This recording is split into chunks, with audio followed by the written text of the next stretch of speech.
抬吧。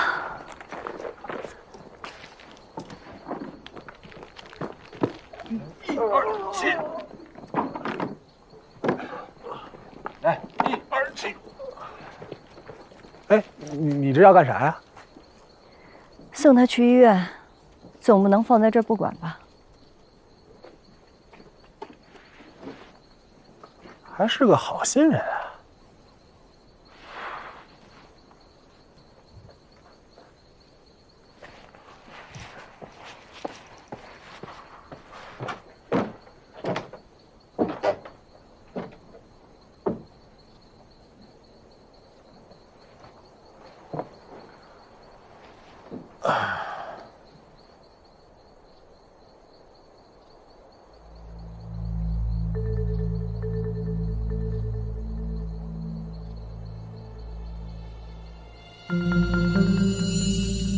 这就是白英。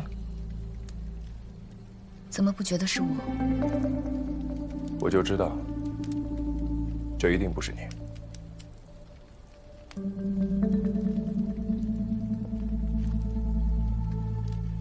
你也知道白英吗？知道。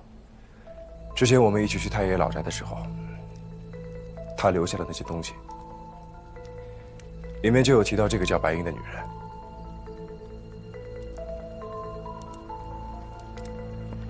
那张合家欢照片的背后，也有题词。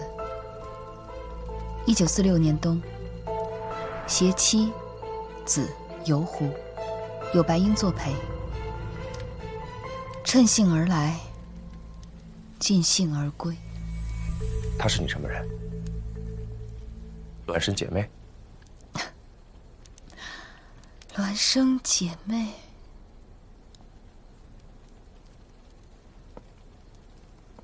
记不记得，我曾经告诉过你，我只是半个异族。什么意思啊？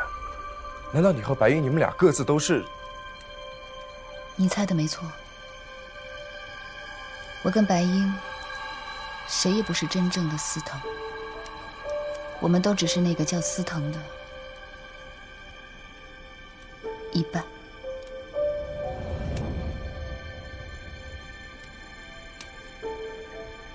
这怎么可能呢？你们俩根本就是两个人，又不是连体婴儿。就算是人格分裂的话，你们俩人格分裂，大约有点类似吧。动物断了条腿，只会变瘸，但我不一样。我脱胎藤木，断肢亦可成阴。大约每个人的心里，都有一个矛盾的小人。 向东，又想向西；拿起，又想放下。因为做不到，因为这世上从来就没有不负如来不负卿的双全法，所以要克制、忍耐，内外煎熬。可能在这一点上，我们藤类真的更低一等了。针锋相对到无路可走的时候。 没有什么顿悟取舍，只是简单粗暴的悍然分体。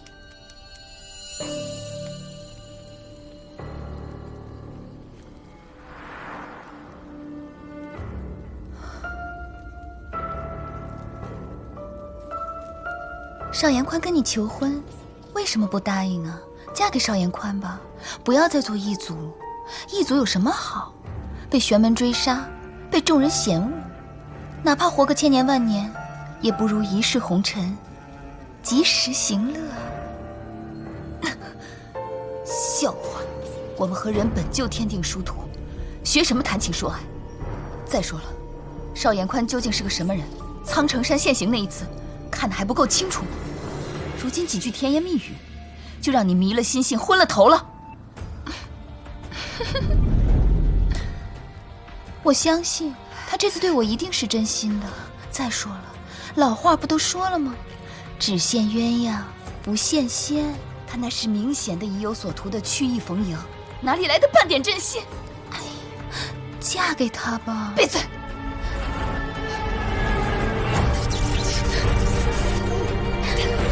嫁给他吧！闭嘴！嫁给他吧！嫁给他吧！嫁给他吧！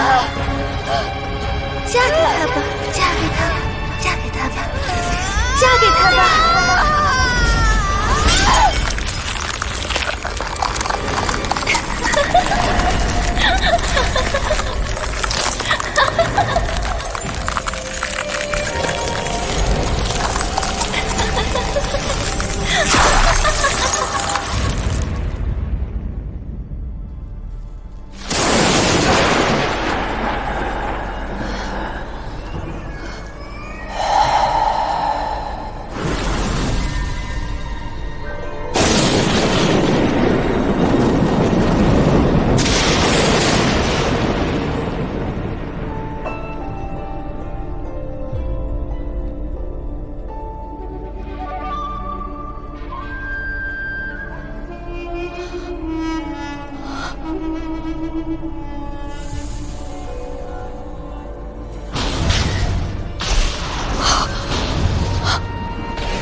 斯登小姐，斯登小姐，我能进来吗？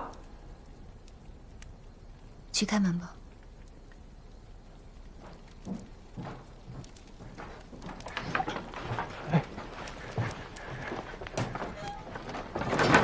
斯登小姐，就刚和你聊天那女的，到山底下喊了几个村民，拿担架把那男的抬走了，说是要送到医院去。你进来就是要跟我说这个？不是我，一个人在外边太无聊了。我进来和你们一起吧，我添把柴。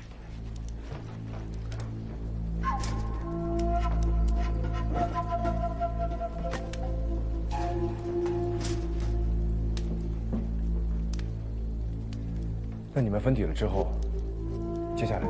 怎么样了？什么分体？个体一分为二，每个半体的力量在急速衰减，寿命也会和人一样，只有区区几十年，容貌也会逐渐老朽。分体对于我们而言，大概就像是你们的绝症吧。解决这个绝症的方法是什么？最好的方法当然是马上重新合体，否则的话只能两相相对，武力毁灭异己的一方，重新收回力量。我愿意做出让步，跟白鹰和谈。谁知道他怎么说也说不通。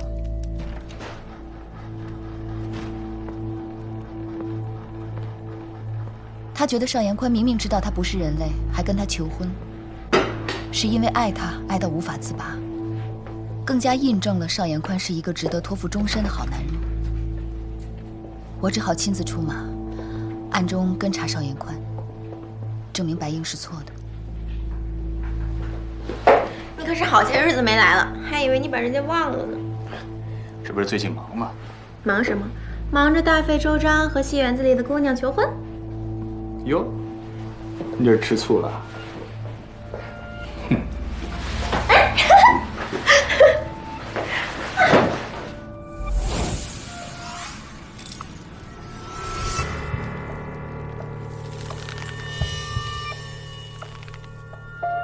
司藤，你不懂感情。为了他，我可以放弃一切。可他怎么会这样？你以为你一头奔过去的是一世良人，终身可负，但其实呢？你给我点时间，让我再考虑考虑。好，你慢慢想。只不过，怕是你想破了脑袋，也难把负心人变成痴情郎君吧。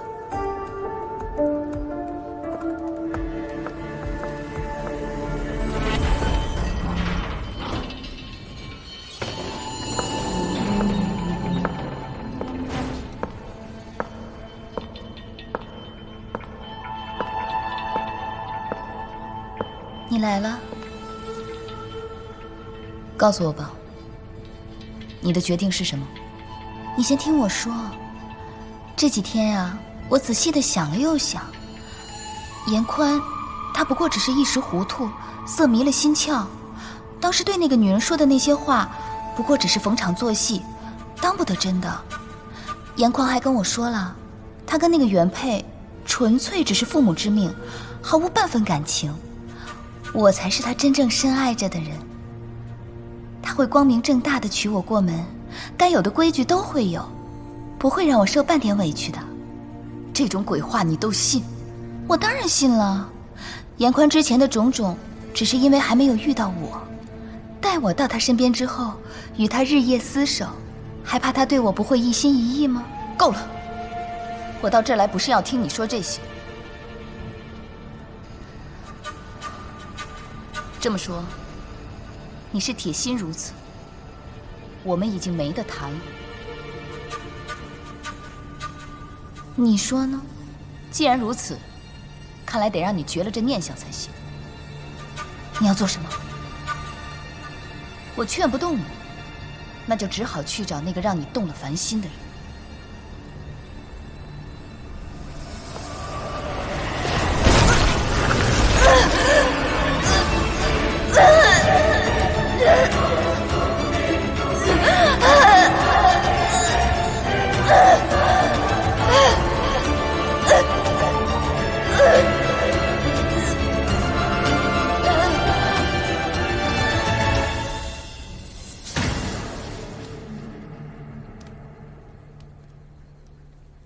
原来你是死在白鹰手上的。那个时候，我怎么也想不到会被你给杀了。其实到现在，我也依然想不通。我心无杂念，一心一意做异族，想拉你回头，于情于理，我都应该是赢的那个。而且无论从哪个方面，都应该是你更强。白鹰爱上了邵延宽，这是他的软肋。可是为什么还是白鹰最强呢？白鹰强就白鹰强呗。这个世界上不是所有事情都是我们能够控制的，就好比有人天生长得帅，有人天生丑是一个道理，何必纠结呢？后来呢？后来，之后发生的事情，我虽然没有亲眼所见，可是心里却已经有了一个大体清晰的轮廓。部分来自贾桂枝刚才的讲述，部分是由这些日子零零碎碎发现的残片拼接而成。这些天发生的事情，你有很多都不明白的地方吧？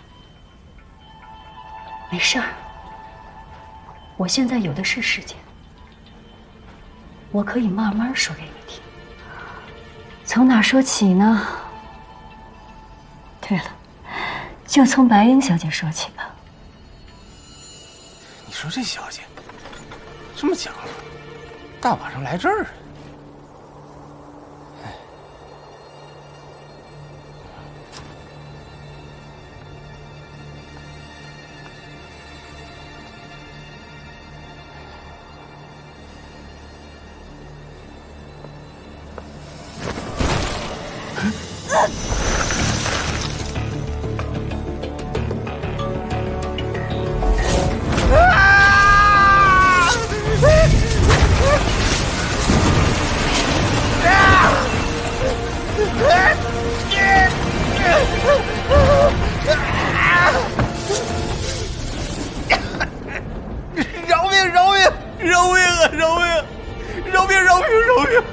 饶命啊！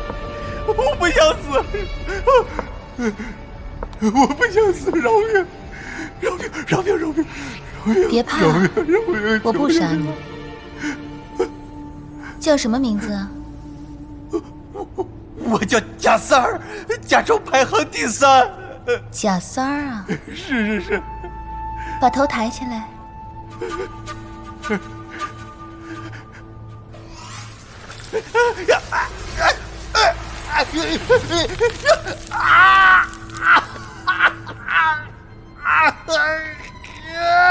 想活吗？想活。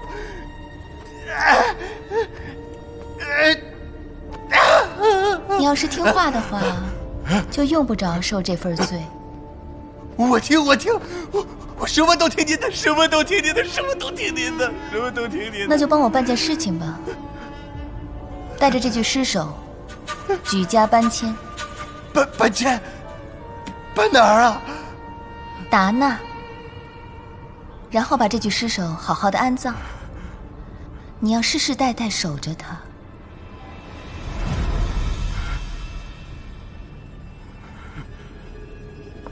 你到了那儿以后就住下来，然后寄一封信给我，告诉我你的地址，把信寄到文庙路的少公馆。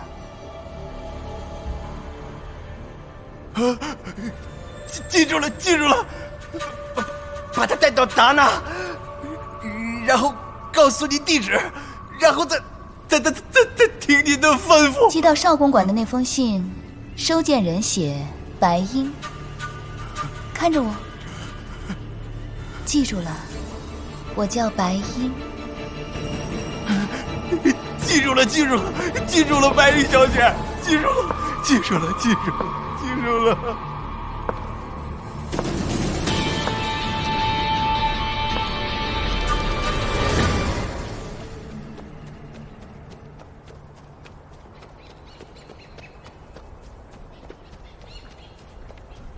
爹，您看看，有人给你寄的东西。哦，我去放牛了，爹。啊，小心点啊。好嘞。谁还往我这儿寄东西啊？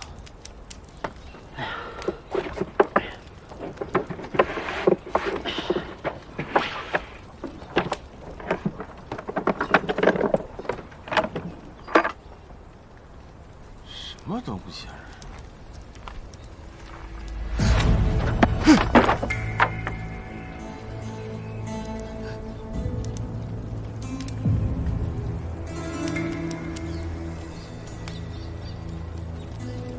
白鹰小姐，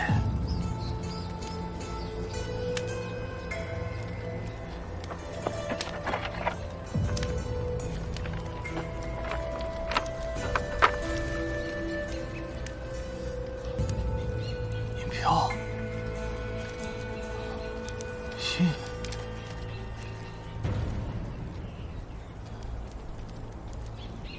有一件事要你的后代去做。从华美纺织厂的那一晚算起，70年起始，81年大限。最后如果还做不成的话，藤沙可就要人命了。你们在达纳等一个姓秦的人来，届时带他到埋人的地方。大限来临之前，此人若还不出现，就让你的后人去宇航寻找。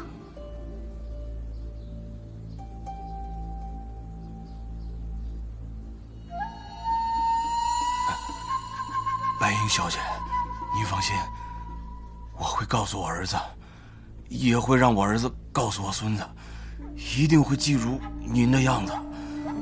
我的子孙后代一定会在81年大限之前，把您交代的事儿给做完。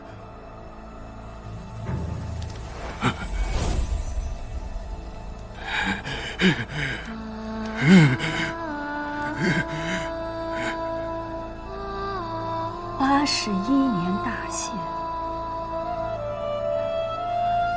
好巧不巧的就落在我身上。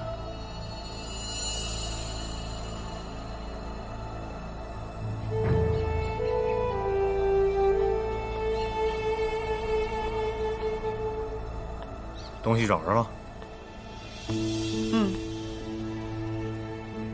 你们家这老宅挺有意思的，孤零零的在这立着。明年春天我找人，咱们花点钱把它修一修。不用了，反正我家也没人了。这话说的，你这不是有我了吗？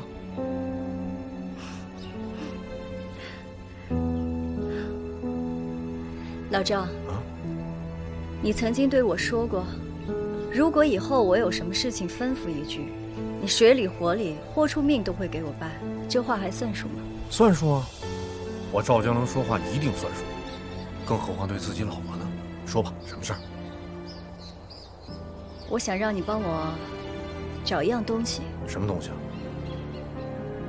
具体在哪儿，长得什么样子，我都不知道。我只知道它是出自达纳的古董，叫九眼天珠。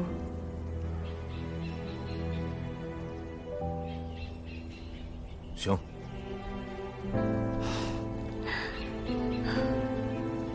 我当时想让老赵去找天珠，我就是想给他生个孩子。可是我怎么都没想到，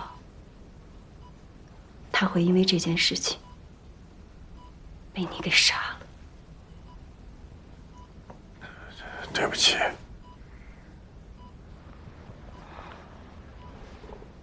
你看，这什么东西？这是白英小姐给我的。你要干什么？你把它拿走！啊！这些日子跑东奔西的，你是以为我忘了吗？我怎么可能忘呢？我们老赵可是死在你手上的。你把它拿开！我想着，就像你这样的人，一定是干了很多的坏事。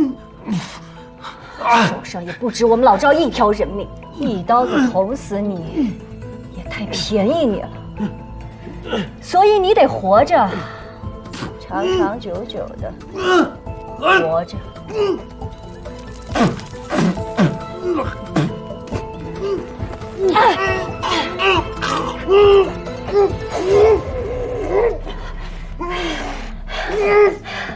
不让你死，你以为你就可以好好的在这躺着吗？休想！我给你找个朋友，好好的在这陪着你，让你们相亲相爱，永远都不离不弃。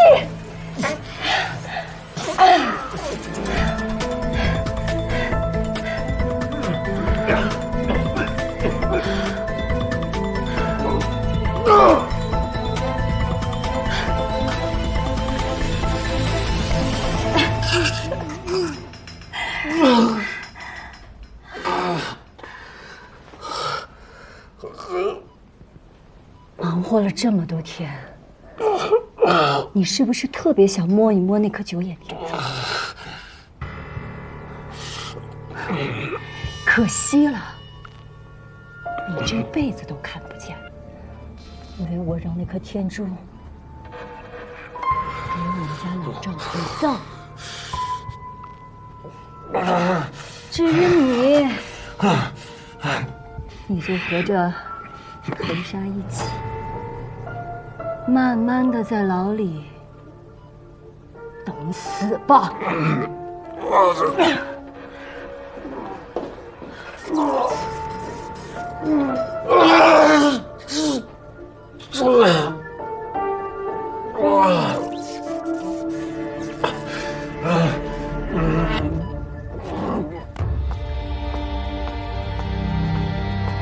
来，我要报警，有个杀人犯就躺在医院里。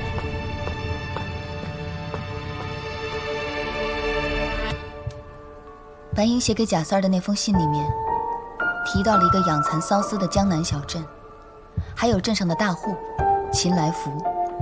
你说的那个小镇，是我的老家，所以贾贵之绑架了我，把我的人带到达那，是白英早在70年前就安排好的。哎呦，活神仙啊，这是！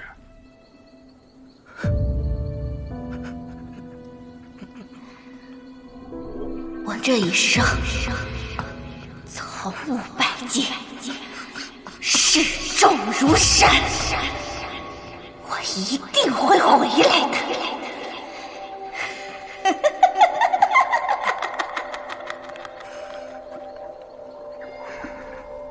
按照白英最好的设想，是贾家和秦家可以在接下来的几10年当中，以某种看似过得去的原因保持着联系。这样，等到时候贾家动手，也就至少少了寻人的麻烦。所以在你的家中，才一直有着一个要去达纳磕头还恩的说法。而且到了达纳之后，还要去联系一个叫贾桂红的人。但是毕竟期间相隔的时间太长了，很难说后世后辈会完全遵照。所以，白鹰也有最坏的打算。如果事情没有依计而行，没关系，只要贾家的后人可以老老实实的照做就可以。因为他们有藤杀的威胁，想要活命，就只能听话。可是为什么？为什么这么大费周章的一定是我家的后人？对呀，说的是呢。难道说秦放的血有起死回生的功效？那秦放你可发财了。胡扯什么你？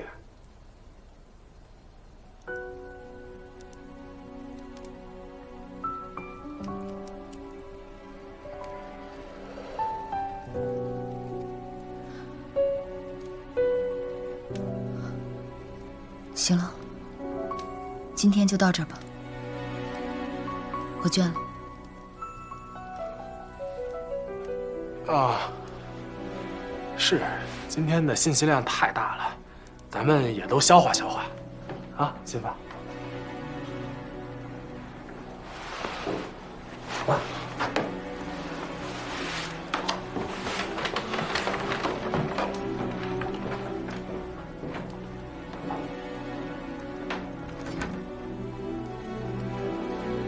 以你的缜密心思，对自己的埋骨之地，应该有更妥善的安排吧。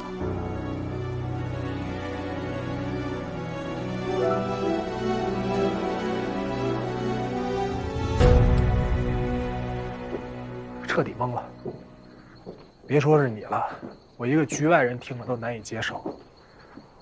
我给你做点夜宵，咱俩消化消化。你吃吧，我不吃。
到底是谁？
法。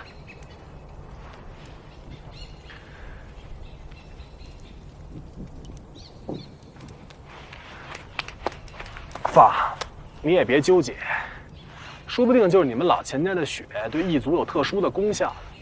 就你这病啊，我们一般人都得不了。你这都不能叫病，叫宝贝。武侠小说里不都写了吗？凡成大事者，必有异象。你看人平之，你看人不群，你看人不败。我说你能不能让我安静一会儿？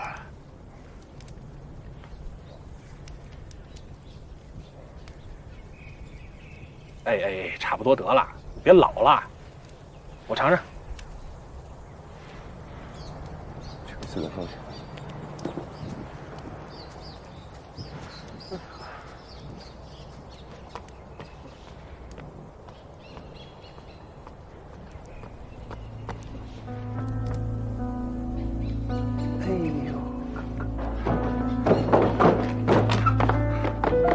严夫人，啊，刺藤不见了！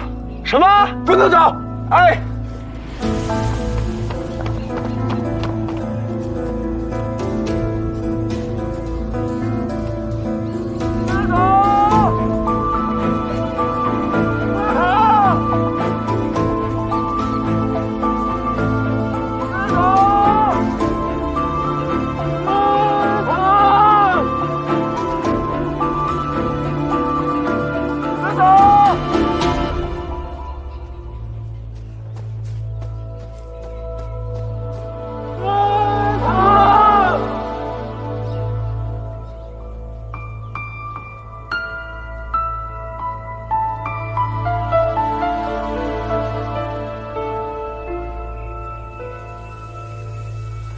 刺藤，你别笑我。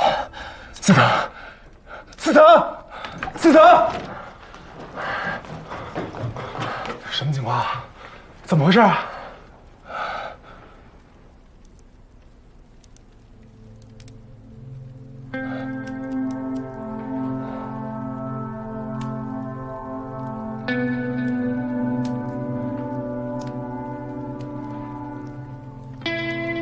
夫人，你先出去。我留下帮忙。出去。有需要叫我。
我记得上次在黑背山就是这样，我以为这样对你有用，我真的只是想帮你。你帮不了我的。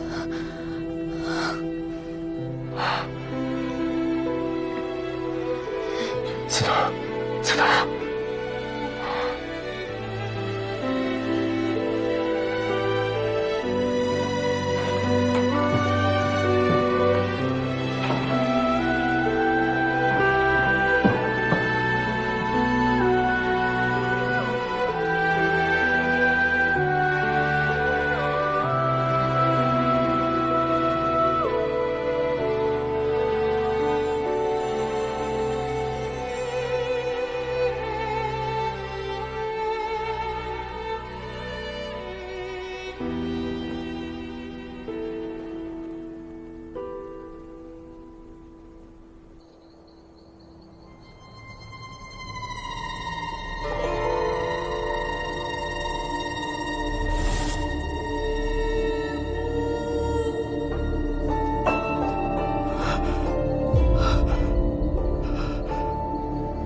此啊！50年了，我终于明白了。司藤啊，司藤！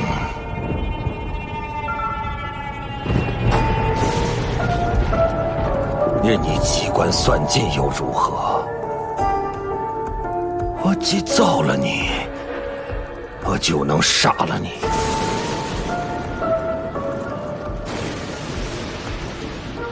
让这一切快快了结吧。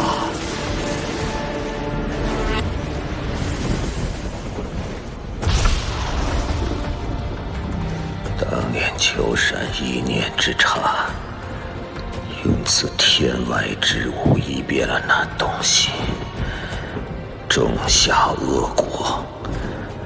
如今便也还是用此物将一切了结了吧。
站住！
嘘，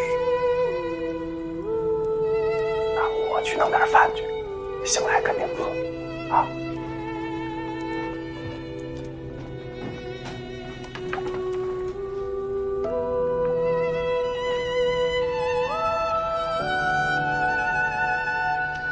斯德，斯德，你醒了。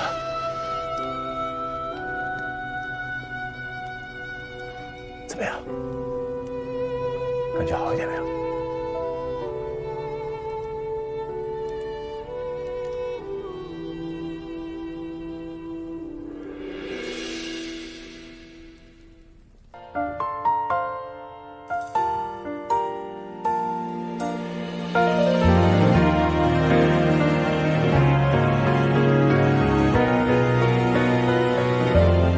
相片未曾留底，纪念过去，没道理，相对还是很亲密。就算从来都不提，潜意识在收集，连空气又闻到气息。闭上眼睛，来自你，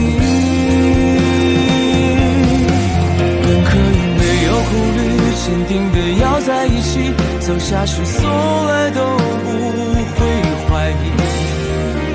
过去争执的话题也失去了意义，本可以我们一起，什么都不会逃避，就不会停在那里。残忍就是我本来可以想到过去，怀念那个自己，至少曾经拥抱你，放开手，和今后一同抛弃。本可以没有顾虑，坚定的要在一起，走下去从来都不会怀疑。过去争执的话题失去了意义，本可以我们一起，什么都不会逃避，就不会停在那里。最残忍就是我本来可以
司藤，司藤，你醒了。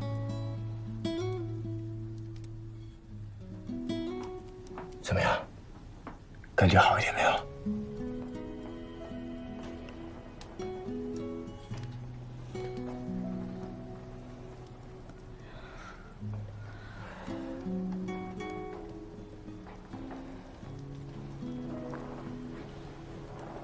还是很疼。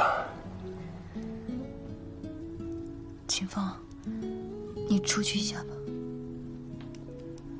行，我去给你倒杯水。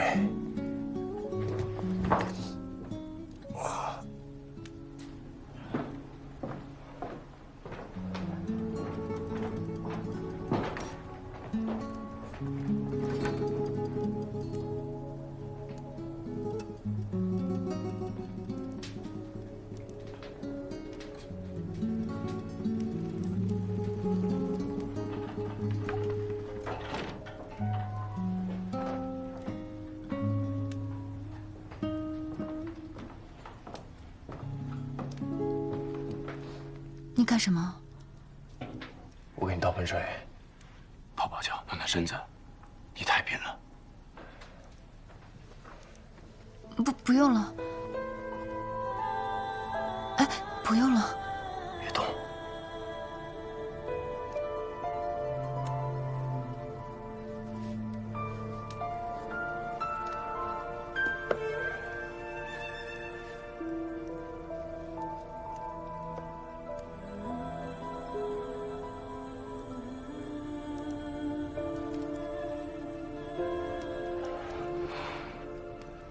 怎么样？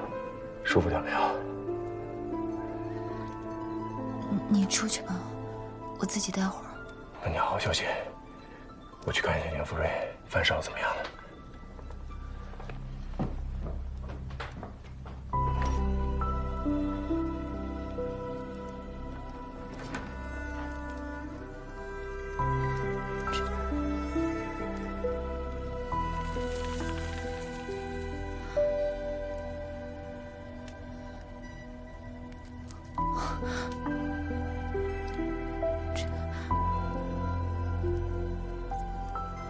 怎么会这样？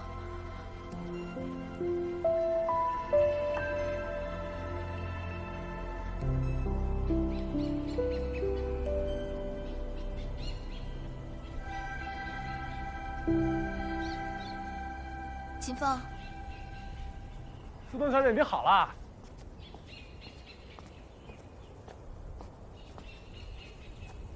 你去找辆车吧。好，去哪儿了？去长明学斋。哟，太好了，好久没瞧见坤了。严福瑞，你去吧。我让你去吗？车费给你报。那我找辆好车。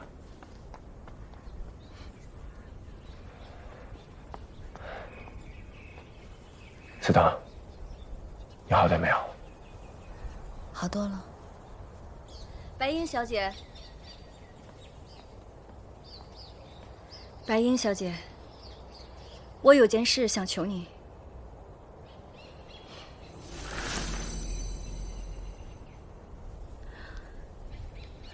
什么事？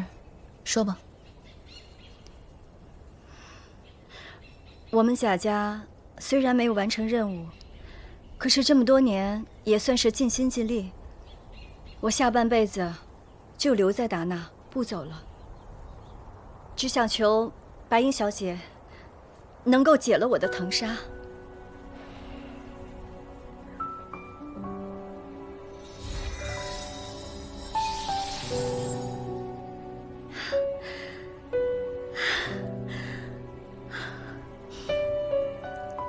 谢谢白英小姐。忘了白英吧，你自由了。你准备去哪儿啊？我回老宅，我们家老赵就埋在那儿，我回去陪他。你也保重。保重。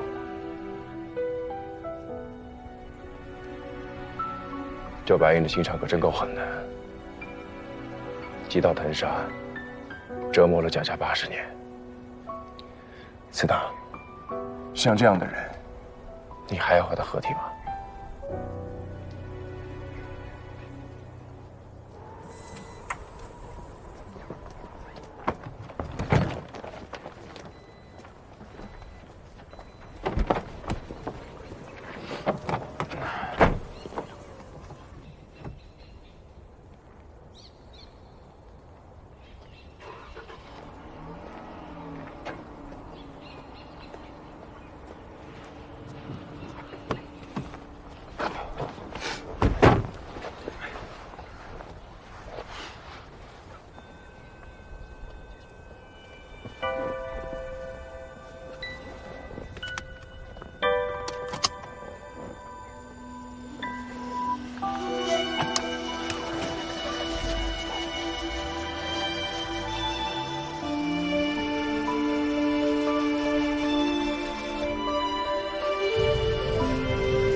老赵，我下半辈子就在这儿陪你了。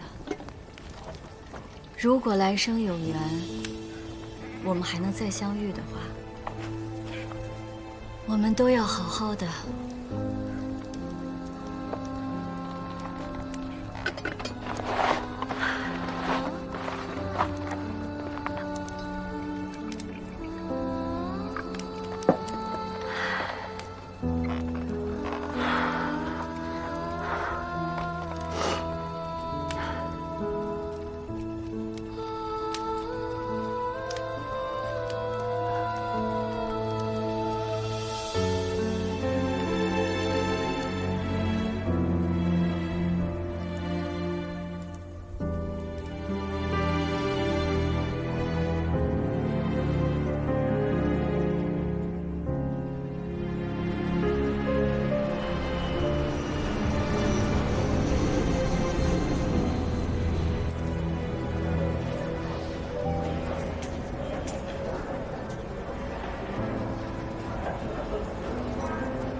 那个，这位先生，请问您是本地人吗？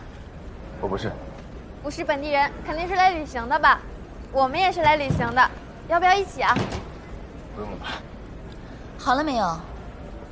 有完没完？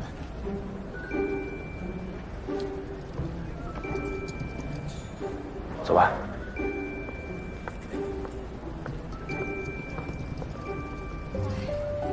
帅哥果然都是拖家带口。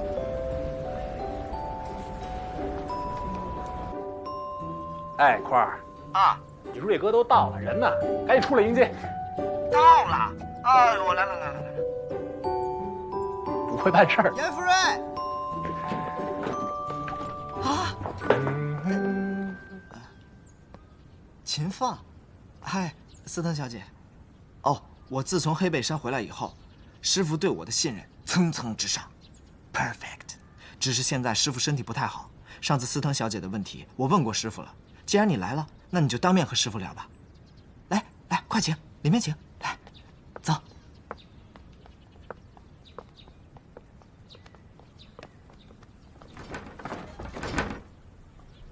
我们长明学斋又叫天文爱好者协会。我小时候因为对天文、对比这万物感兴趣，因为爱好，误打误撞来到这里，发现这里居然有这么多好玩的研究。司藤小姐，你有没有想过留本著作于当间？毕竟你是我亲眼见到的第一个异族。哎，你消停会儿吧。啊，不是你当初这也不信那也不信的时候了，你师傅还等着我们呢。来，里面请啊，走。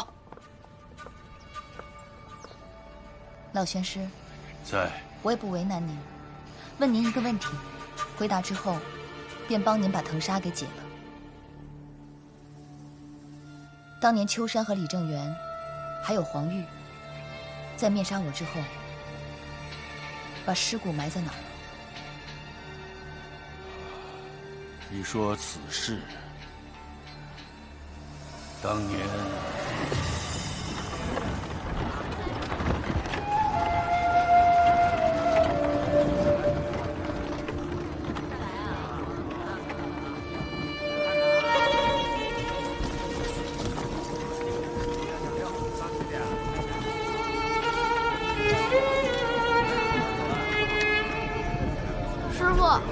停一下！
想不到，事情竟然变成到这个程度。那尸身不仅没有被焚化，还在回来的路上不翼而飞了。我有一种不祥的预感。此事确实有颇多的蹊跷，为今之计，还得合我等之力，将这个根基困在这里。希望不会再有什么变数了。不会有变数，也不可能有变数。司藤为我亲手所杀，他的那个逆子已经死了，在这个世上没有任何一样东西跟他有血缘关系。当年都怪我一念之恩，助长我大错，所以自今日始，我此生不会再离开星云阁半步。我的徒子徒孙们也会世世代代守护着这根青丝，以绝后患。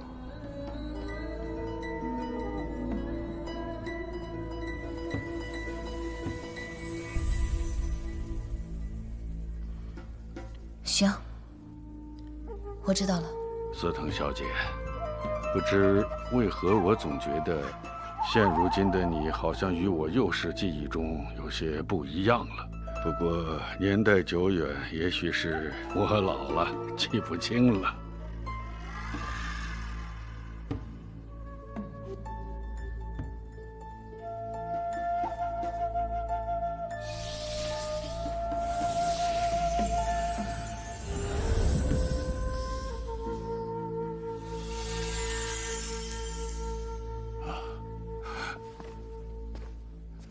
多谢司藤小姐。老玄师不必多礼，司藤还有一事相求。司藤小姐何必这么客气？我们玄门承司藤小姐之恩，不必说相求了。但凡以后有任何事情，我苍虹定当全力以赴。您请坐。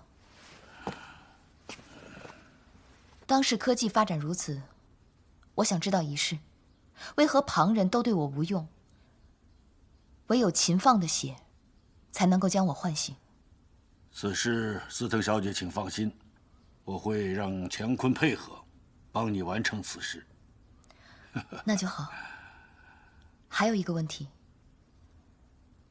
藤开花是为何？藤不是本就会开花？不，我是指，若我总是在无意识的时候开出白花，是代表何意啊？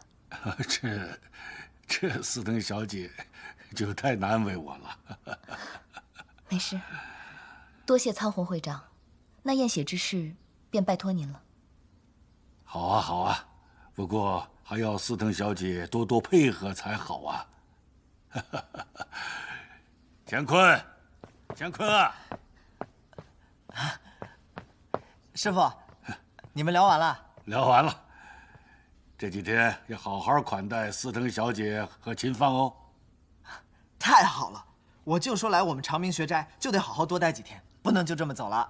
待会儿给他们安排下住处以后，到我这儿来一趟，我有事找你。好嘞，师傅。几位，这边请。请。告辞。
李正元、黄玉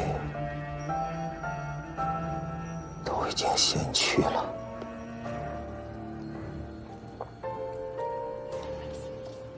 能奈何你的人，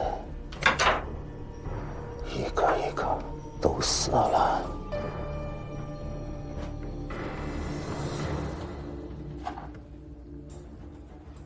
你就是想把我们都熬死，对吧？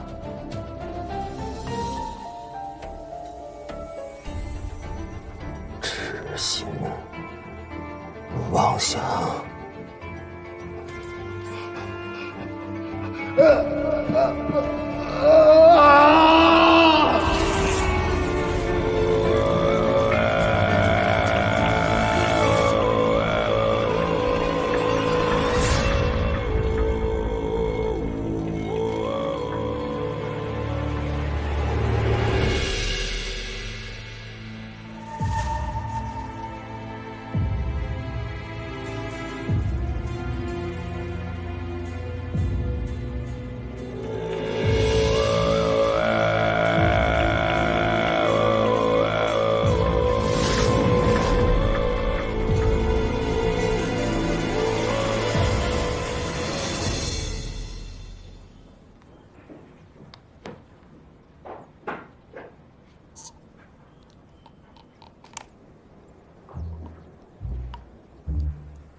哎，嘘，你吃饭你干嘛？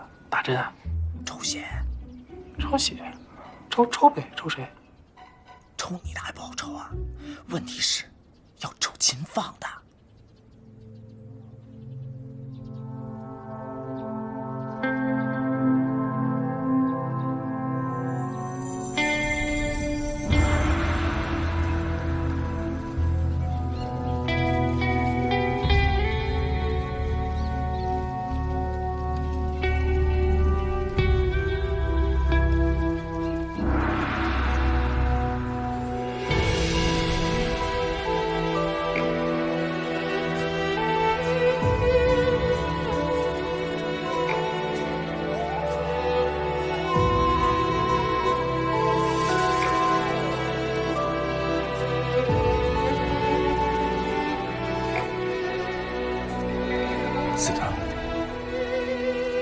我总算找到你了。请帮你看，一物一境，一技一生。什么？他们啊，人类、动物、植物，一切有生命的物种的存在，都是为了延续，倾其所有，哪怕为之付出生命。生命的延续是有意义的，可异族呢？存在的意义又为了什么？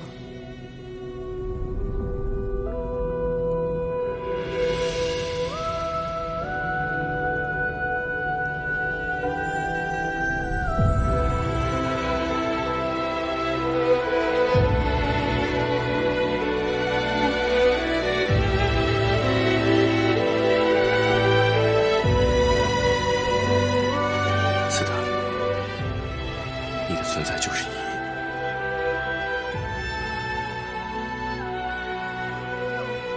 可人类跟异族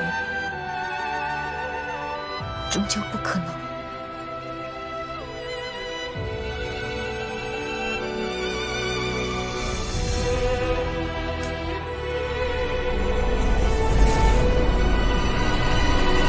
别走！我干什么你王乾坤？我干什么？刚刚明明是你抱着我。我抱着你？好像是。啊，不好意思，我刚才做了个梦。你刚才做什么美梦呢？什么意思啊？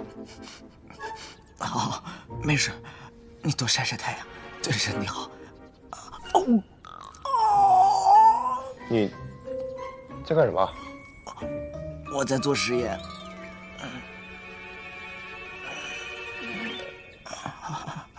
我看他做实验。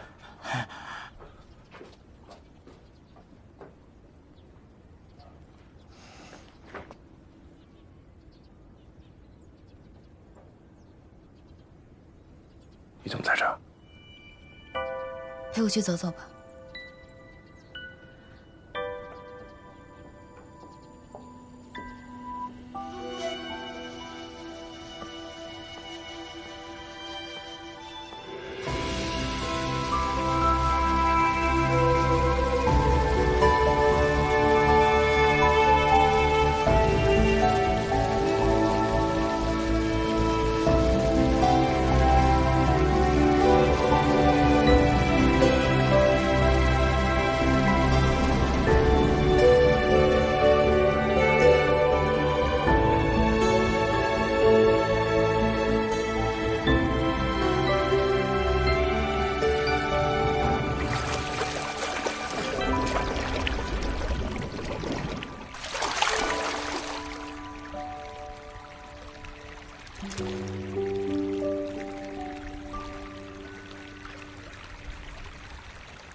这些鱼可真幸福啊！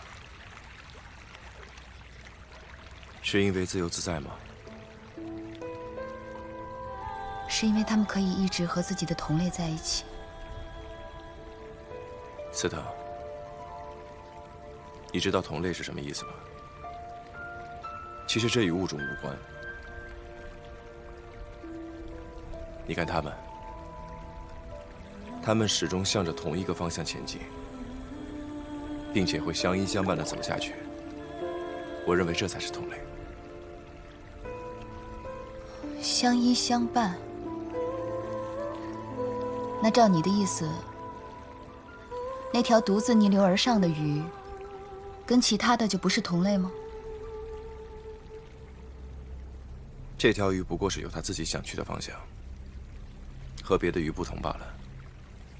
其实它所缺的，只是一个同样想要逆流而上的同行者，所以它是孤独的。但好在，我们不是。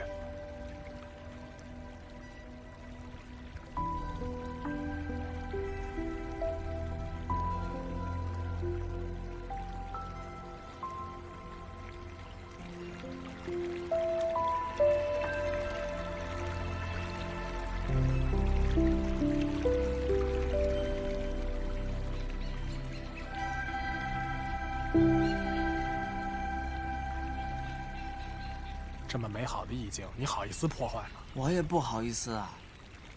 可是司藤小姐交代的事，我能不做吗？唉，光天化日确实很难下手。你这话听着怎么这么别扭？要是黑灯瞎火，倒是有机可乘。什么地方黑灯瞎火？电影院。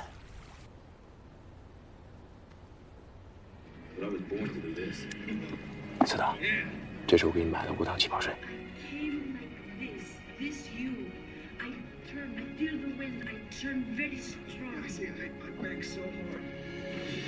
他们也是一种外星族群吗？是这么回事。这电影可有意思了，说这外星，司藤小姐，您长得不这样。好好看你的电影。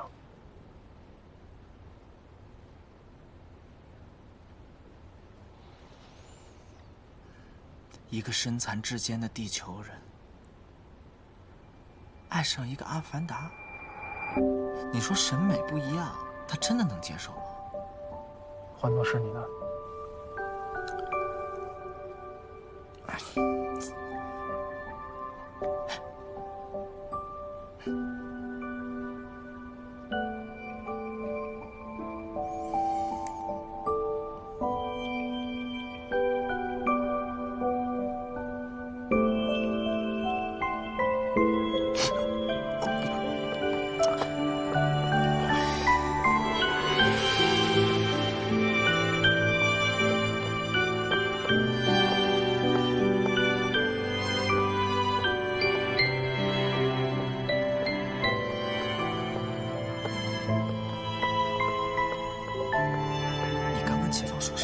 这么激动？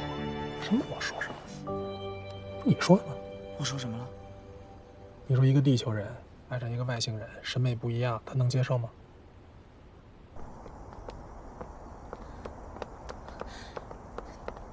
你在干什么？真是胆子越来越大了。司藤，我想说的是，我可以。你可以？无论是人，还是异族，还是外星人，还是阿凡达，司藤，只要是你，我都可以。你可以什么？这一路走来，你已经不是一个人了。很多事情我可以和你一起。我之前答应你的事情，我都可以全部做到，这是我的承诺。但是我不希望你跟白银合体，我不希望你变成另外一个你。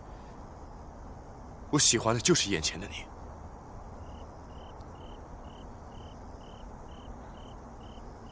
你说什么？我说，我希望我和你可以真正的合为一体。司藤，我喜欢你。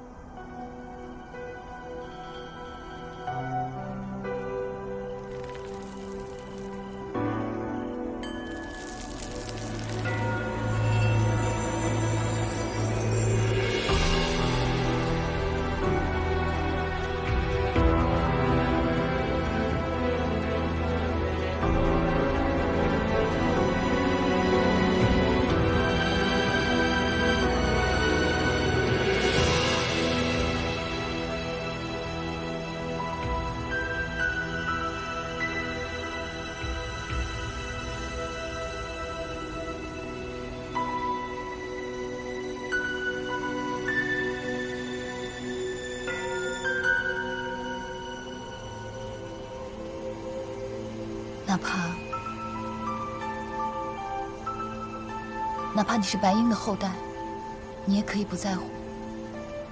你说什么？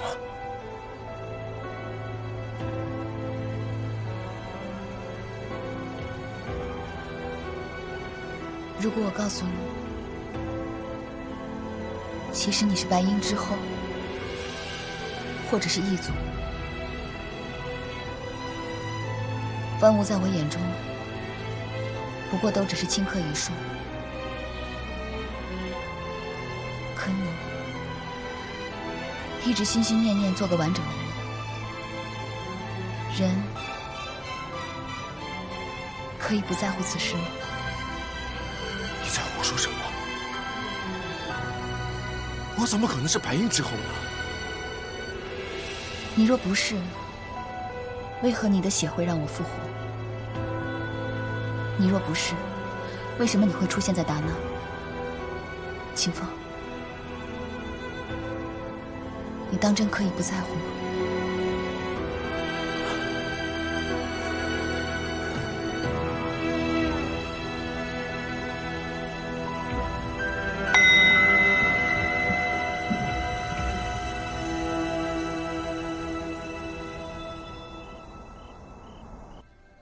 还记不记得，当初看到你老家宅子那个照片，我就说过，那个地方我是去过的。你总说在上海待着闷，所以啊，今天特别带你出来踏个青。这有什么好玩的？也没什么特别的。这个镇子啊，祖祖辈辈都是做纺织的，不过现在呢，等于就是我们家的一个原材料供应商。我对织布又没有兴趣，无聊。司堂，你真的不懂我吗？我就是想着你能多了解我，也多了解我家一家。我了解这些做什么？难道你还敢让我嫁给你不成？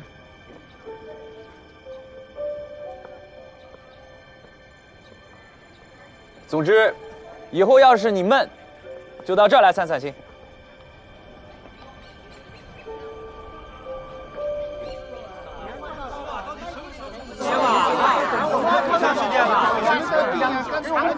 各您呐，稍安勿躁，稍安勿躁。欠各位的钱我一定会结，不过是最近工厂的确资金出现了点问题，不过放心，我已经尽全力的想办法解决这件事。什么时候解决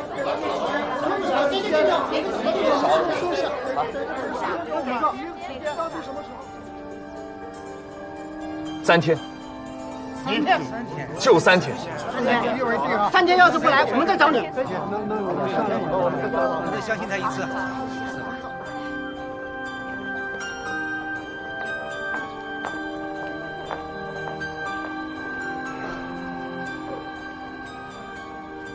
司堂，最近家里的厂子出了点问题，和这边的商户合作的不太愉快。邵公子，你还真是个合格的败家子啊！邵延宽不善经营，加上后来又开始打仗，拖欠货款的情况必然是会更加严重的。也差不多是在那个时候，在你太爷爷的记事本里面，第一次看到了白英这个名字。我让严福瑞去你老家打听了一下。对了，说起这个，我之前就想问你了，你凭什么背着我调查我家？你凭什么一切都不让我知道？我作为一个当事人，我连最起码的知情权我得有吧？你这是在质问我？原来你就是因为这件事情在生气啊，秦风，你跟我也合作了这么久，为什么遇到事情还是这么的冲动幼稚呢？当时我只是怀疑你们家会跟白英有什么渊源，但是什么都确定不了。你让我跟你说什么呀？我根本不是因为这个。严福瑞在你老家碰到一个老太太，那个老太太说，当年的华美纺织厂欠了他们家好多钱，说倒闭就倒闭，连个铜板也没赔上。但是姓秦的抱了深海人的大腿，还跟纺织厂的代表白小姐不干不净，所以只给秦家把账清了。你来说说看，老太太这番话意味着什么？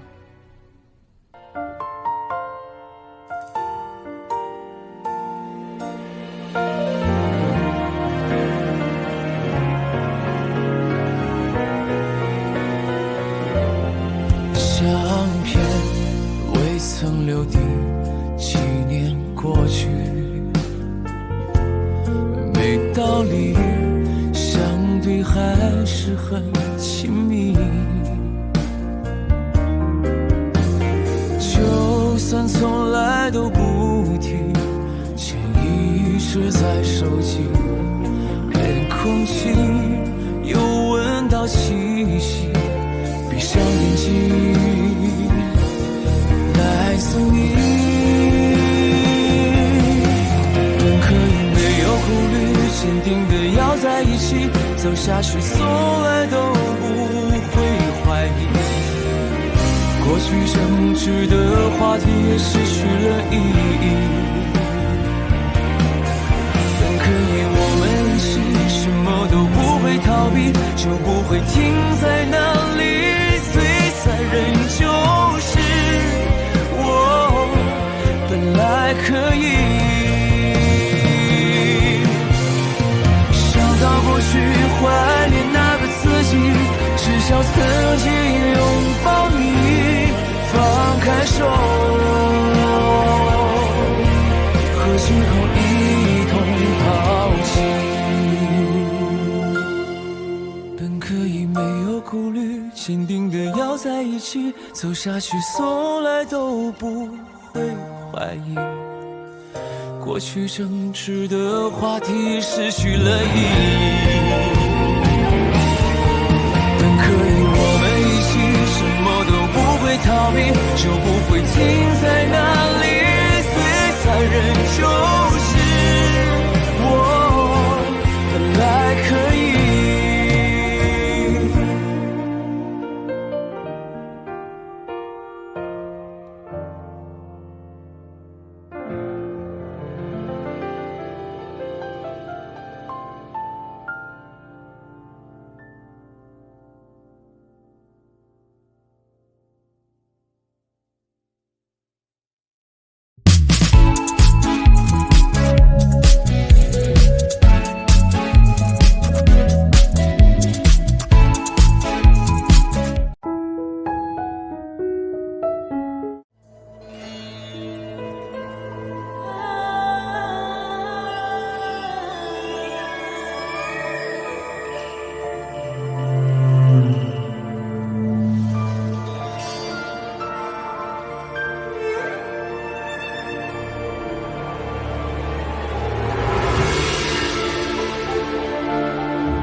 你来说说看，老太太这番话意味着什么？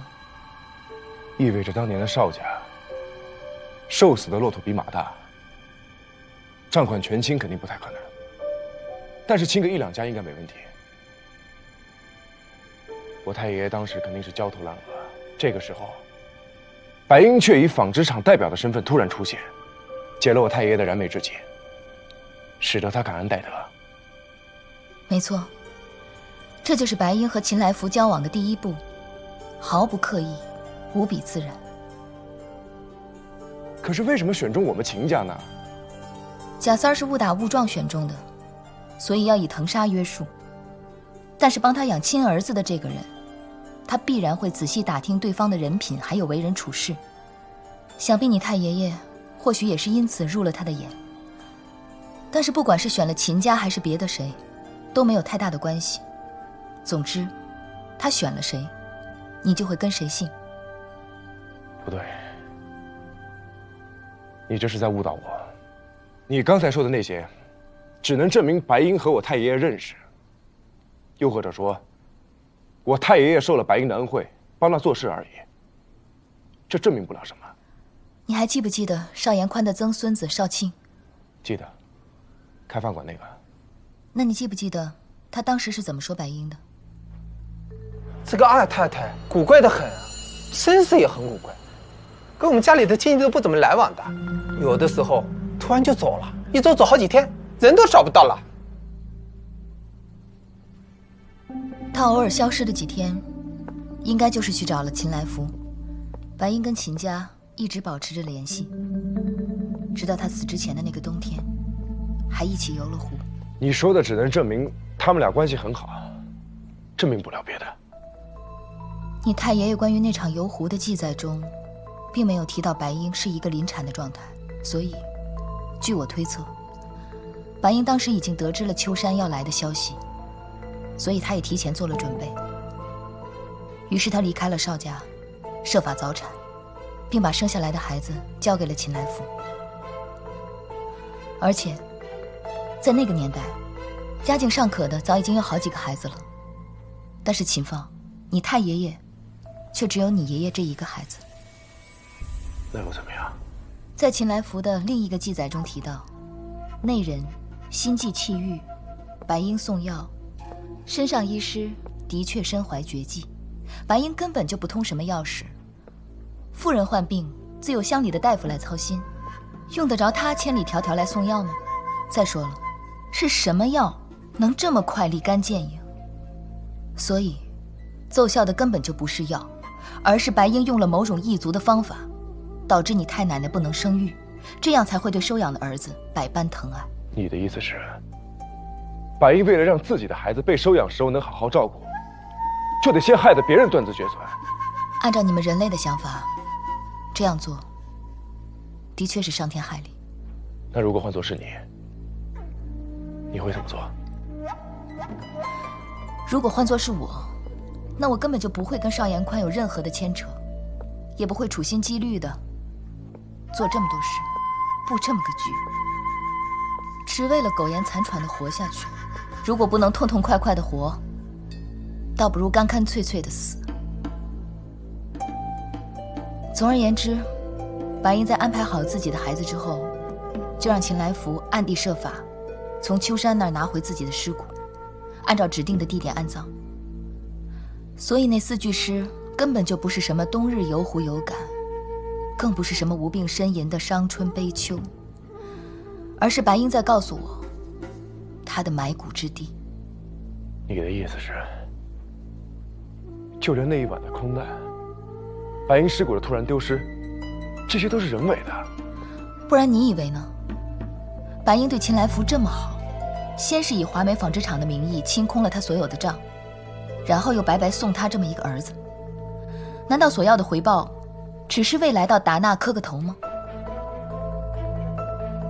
如果说贾家是在守我，那么秦家守的就是白英。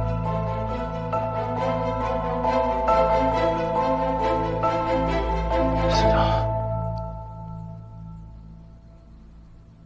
你为什么要这么详细的告诉我这些？你问的这叫什么话？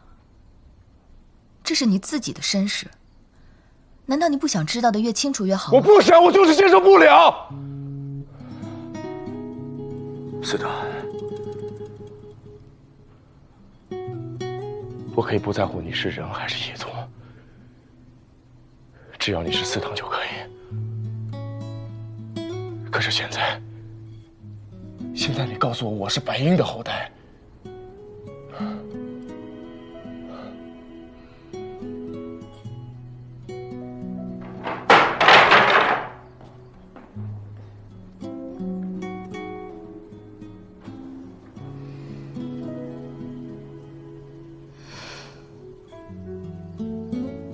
所以我可以不在乎，但你作为人，终究还是在乎的。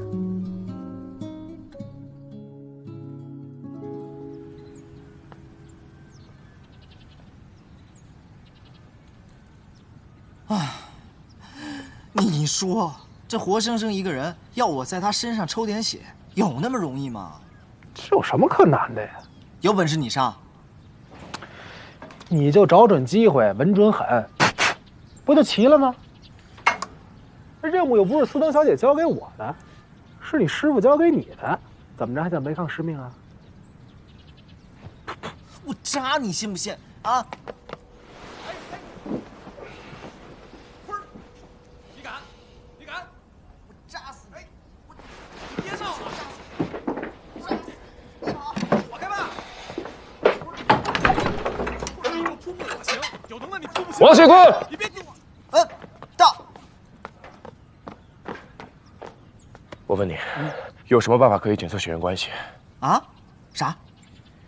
我的意思是，有什么办法可以检测我和司藤是否有血缘关系？用你们科学的办法行吗？可以。抽血。抽血。来。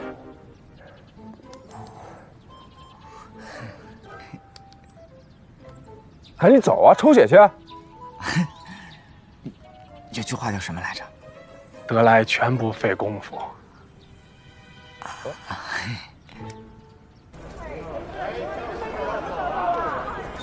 哎，到底什么时候飞啊？司藤感觉快不耐烦了。你去跟他说，流量控制，飞机得等。我是鸽子嘛，给你俩送信儿，有啥话自己和他说呗。你去不去？我去，不是，你俩闹别扭，拿我撒什么气呀？你把这个元气森林给他，告诉他这是无糖的，不会胖。啊。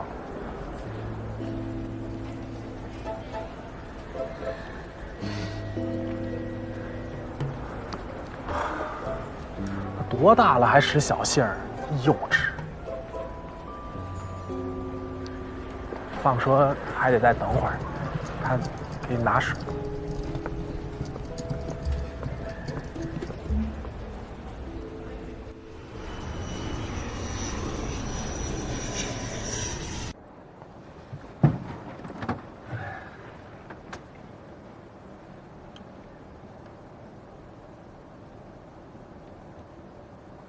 秦放非要跟我换座位，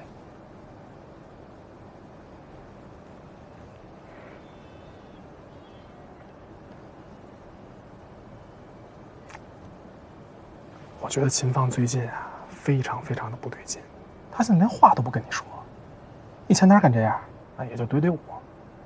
现在可倒好，脾气那么暴躁，一天怼我7、8次，这还是秦放吗？简直是秦怼啊！这家伙不能真的要变异了吧？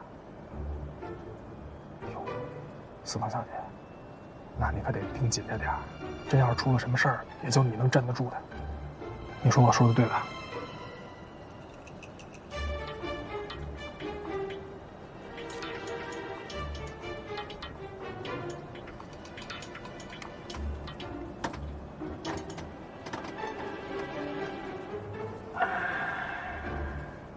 你去跟秦放换个座位。那他要是不愿意呢？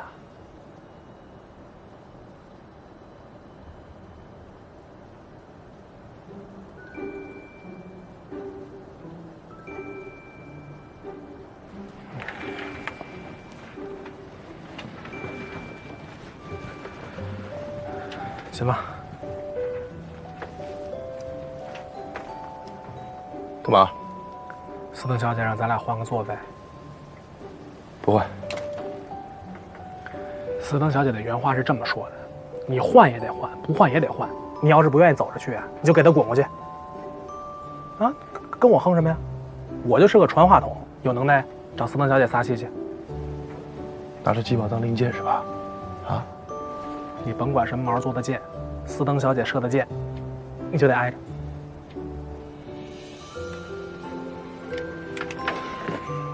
哎，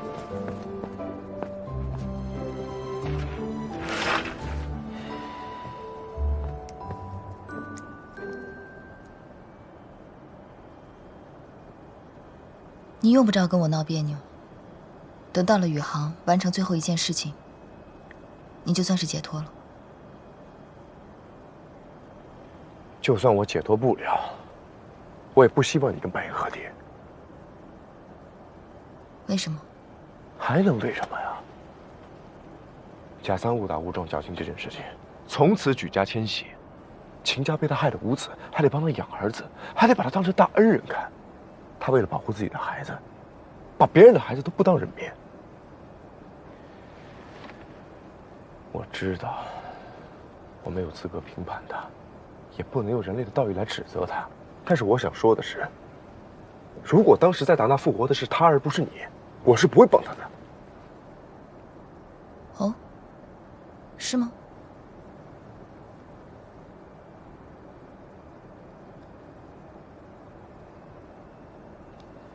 总之，你能不能别跟他和解？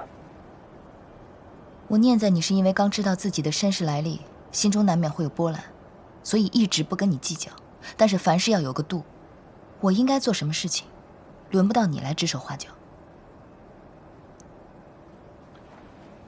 我知道，找到白银的尸骨跟他合体，是你一开始就计划要做的事。但是我们一起经历了这么多事情了，你就没有一点点想要改变计划的念头吗？没有。为什么没有啊？你哪来这么多为什么？如果不这么做的话，我迟早要被体内赤散的力量给折腾死。你很想我死吗？你明知道我不是那个意思，我怎么可能想你死呢？我宁可我自己。这一路上，你对我还算不错，做事也比较尽心，但是我确实未曾料到，你竟然是白银和邵延宽的后代。你我之间虽然有这么一层渊源，但其实也并没有什么意义。之后你对我无需顾虑辈分之间的事情，还像以前那样相处即可。司堂，你以为这2天我一直在纠结我们之间的辈分？哎，算了，你爱跟谁合体跟谁合体，我也管不着，就当我是一片真心为了狗。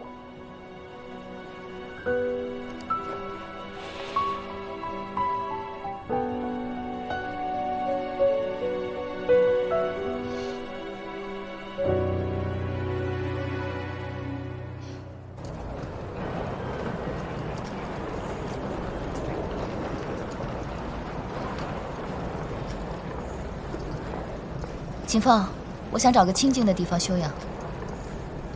你什么意思？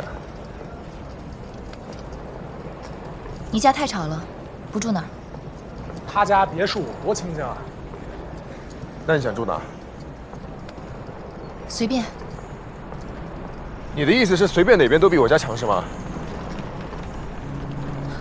你要在这跟我吵架是吗？没必要啊。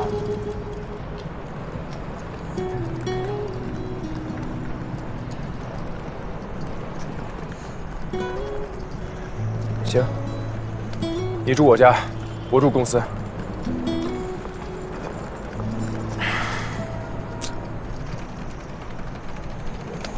送他回去。那你呢？你咋了？我去公司，感冒了。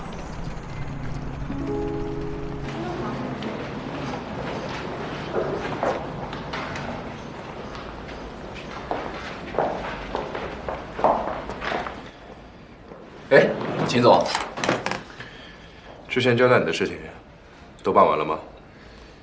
因为联系不上单总，所以说现在没法办理你要的股权转移事宜。秦总啊，最近是不是有什么事情啊？也没什么事儿，单总最近也不会来上班了，就这样吧。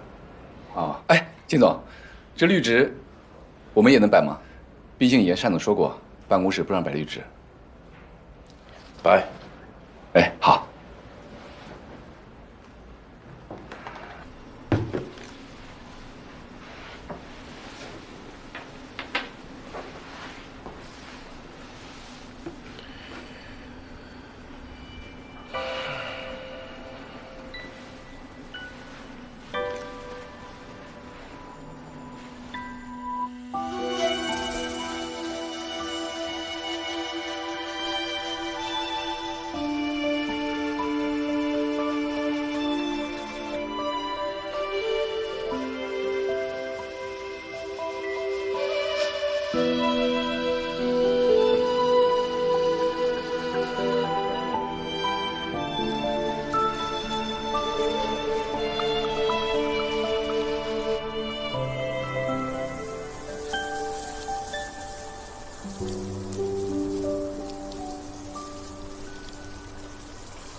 花谢花飞花满天，红绡香断有谁怜？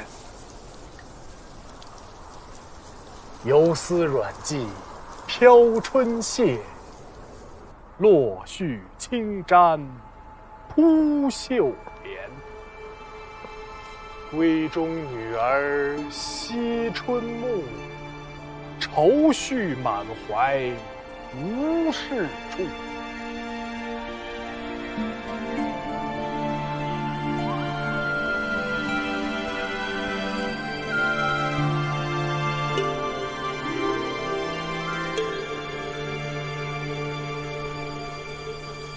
花的心藏在蕊中，恐麻花期都错过你的心。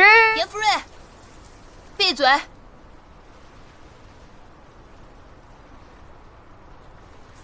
忘了今夜，从不轻易让人懂。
真不回来了？我一个人有点含糊啊。不了，他应该也不想见到我了。关键只有你做事，斯登小姐能满意，我差事儿了。不许对斯登小姐有任何见与之心，否则我……你借我俩胆儿，我躲还来不及呢，所以你赶紧回来吧。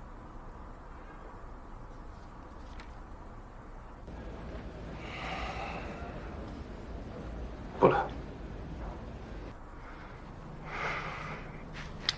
得，那你和斯登小姐还有什么话想说吗？不必了。没了。还挺默契。斯登小姐，你饿了吧？我让人送点吃的过来。随便什么人送的东西都敢吃，你嫌命长啊？这怎么话说的？照您这意思，大家都不用吃外卖了。斯登小姐，我觉得吧，咱们这个内心啊，不能那么阴暗。甭管是人还是外星人，都应该活得阳光、快乐一点嘛。行，你心里阳光，那你就好好利用这片阳光，查一查白鹰的尸骨埋在哪儿吧。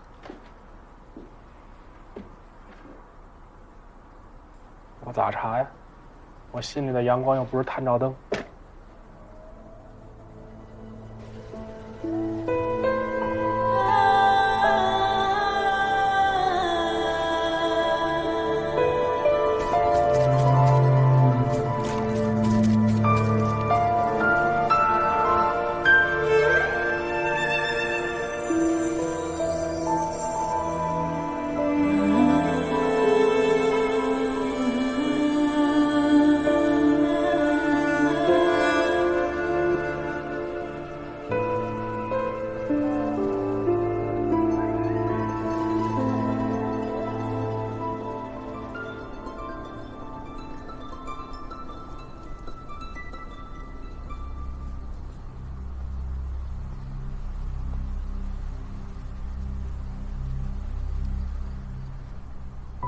之前没有注意到，这儿的地理位置确实不错，闹中取静。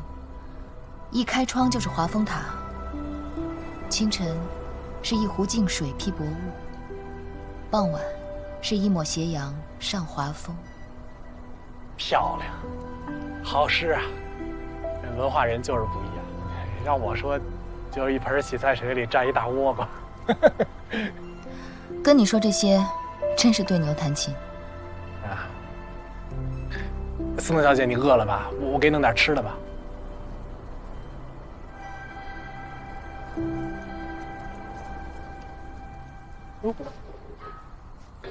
这冷吗？不应该啊。刚遇见您那会儿还是冬天呢，那会儿您就只穿一个薄的旗袍，脚踝都露着，我还生怕你得了关节炎呢。后来我一分析，您可能是耐寒植物啊。而现在天气都转暖了，您怎么反而怕冷了呢？不能是病了吧？我给秦放打个电话。你一天到晚怎么这么多话呀？安安静静的看会儿风景不行吗？而且你给秦放打电话有什么用？他来了我就能舒服了？不是，司藤小姐，这么大个房子就住咱们2个人，您再不和我说说话，我活活闷死了我。司藤小姐，您是不是还要在这儿多住2天？不能再拖了，必须尽快找到白鹰的尸骨。你知道他在哪儿吗？我要知道还在这儿跟你这么多废话吗？还不赶紧找去！站着碍眼。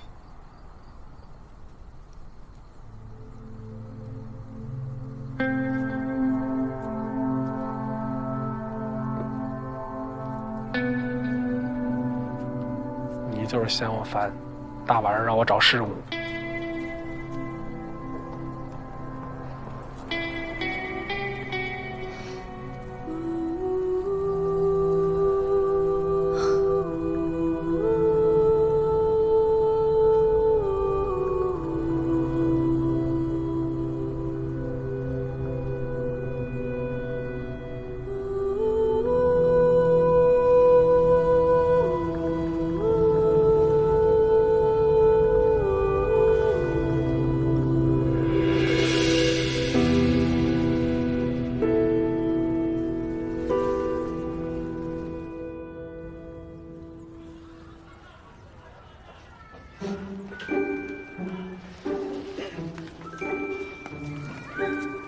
再说一遍6加7得几？师傅怎么教你的？6、7、13，2把抓杆。记住了啊。5加4呢？9。对。我让你找的东西呢？又在这偷懒。哎，你看。阿姨好。谁是你阿姨？我喊秦放叔叔。如果我喊你漂亮姐姐的话，那你也得喊他叔叔啦。不，八方，这得单论。我想想啊，你确实不能叫阿姨。我算算，算什么算啊？就这样吧。哎，是的，阿姨，我师父说了，你是我的救命恩人。等我长大了，要好好孝顺你，陪你养老送终。你送我？童言无忌，童言无忌。大凡，司藤小姐那么硬朗，能把你孙子都耗到这，师傅先不跟你说了啊。你好好听院长的话，啊，师傅忙完工作以后就去接你，跟阿姨说再见了。再见师傅，再见阿姨。哎，这就是你说的福利院啊？那儿的孩子都没爹没妈的，也怪可怜的。有吃有喝有穿，这么大的地方，这么多玩具。不用逃荒讨饭，不用天天流离失所，更不用经历时时刻刻的炮火连天，哪儿可怜呀？啊，是，那要和您那会儿比，现在的孩子是挺幸福的，哪怕说是个孤儿，也能有吃有喝，过上小康水平的生活，还有学上，多好啊！他们也算是赶上好时候了。司藤小姐，我觉得其实您这次回来也算是赶上好时候了。你看，玄门和异族之间不再打打杀杀了，大家都只想过好自己的小日子，多好啊！我觉得啊，您和秦放其实啊，我跟秦放什么？我觉得你俩可以。可以什么可以？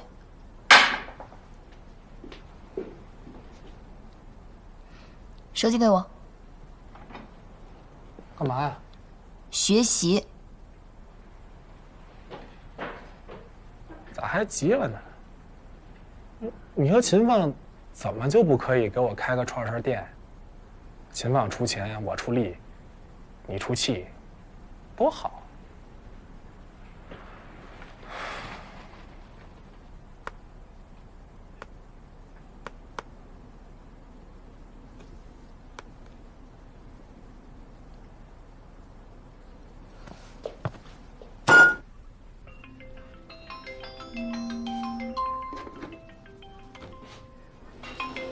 严福瑞，不会出什么事儿了吧？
严福瑞，哎，我在这儿呢。苏小姐，给我准备笔墨纸砚。我手机您玩完了吗？笔墨纸砚。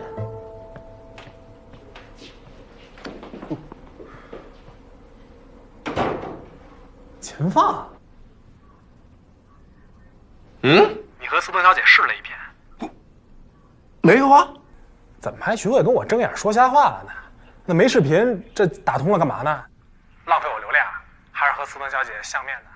你怎么话这么多呀？还不去找笔墨纸砚？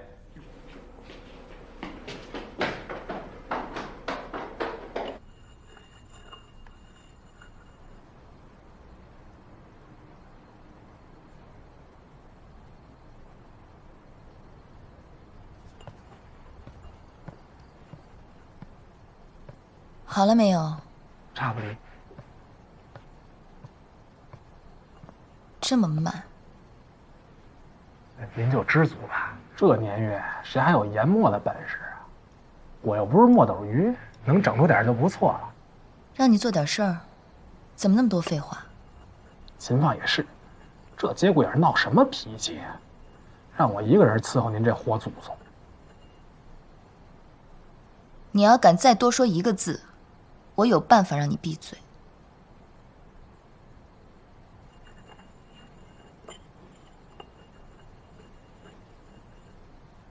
哟，今儿我可开了眼了，我还没见过您写字呢。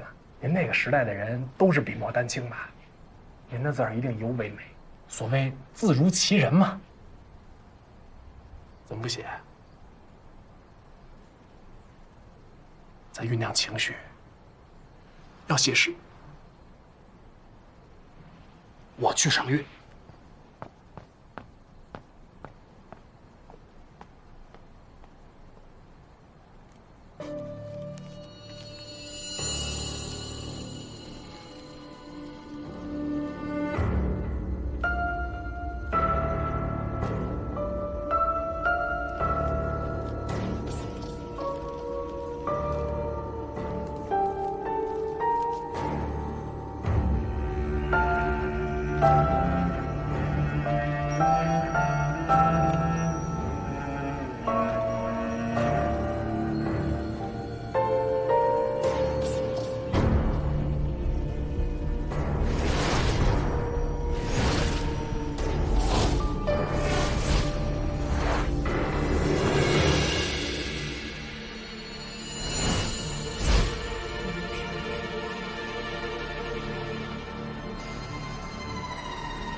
哒哒嘟嘟嘟哒。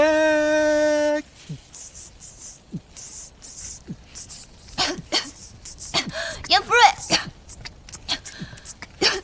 严福瑞，你在干嘛呢？训着您了，您练完字了？你干什么呢？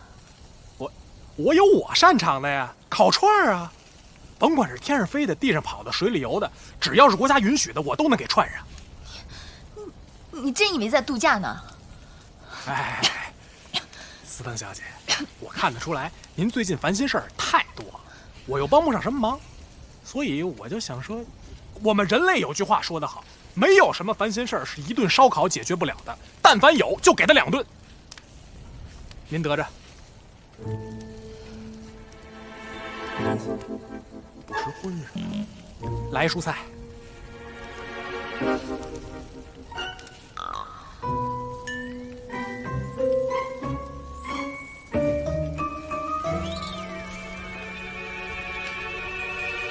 你心太大了。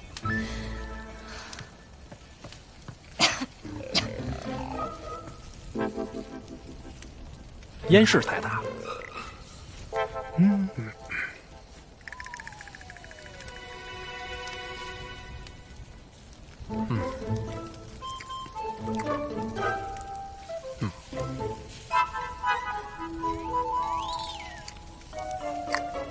我的串儿是真好，不知道它的字儿怎么样。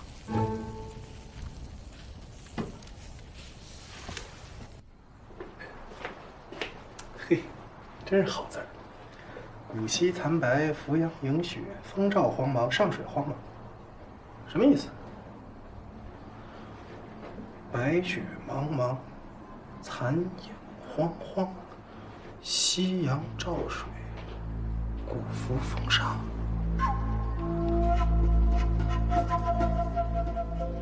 怎么又是古又是慌慌的？怪吓人的。什么意思啊？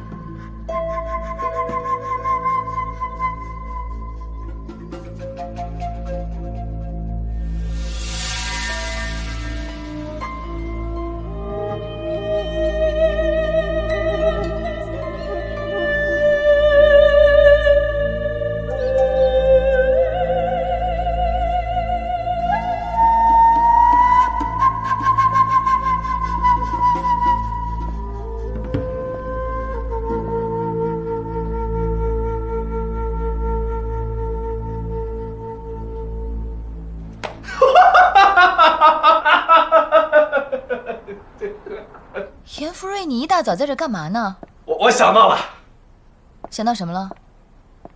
我想到白鹰的藏骨之地了。你能想得到？没想到啊！不是我没想到，是我没想到我能想到这个。斯登小姐，请。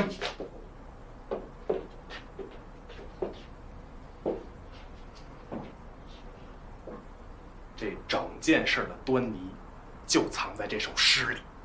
你看这头一句，有一个白鹰的“白”字儿；二一句玩了个谐音梗，“影”便是鹰。那么这前2句就点出了人物字号“白鹰”。第3句就更了不起了，有西有照，分明就在说西照山。第4句有谷有风，那么把整首诗重新排列组合起来，我们不难发现，白鹰的尸骨就埋在西照山画风塔上。怎么样？我分析的像样吧？那按照你的分析，我们接下来应该怎么做呢？一个字儿，挖。而且不能白天挖，白天游客太多了，只能趁天黑了以后晚上去挖。我给秦放挂个电话，我们2个人手持2把铁锨，挖的还能快点。不是，您是觉得使铁锨挖不好挖？也对。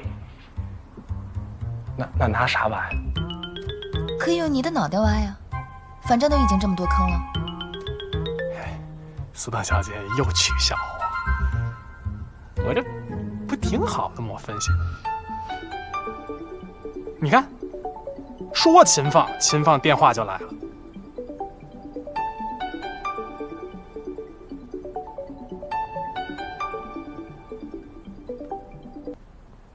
哎，你自己拿着来吧，我跟斯登小姐正说事儿呢。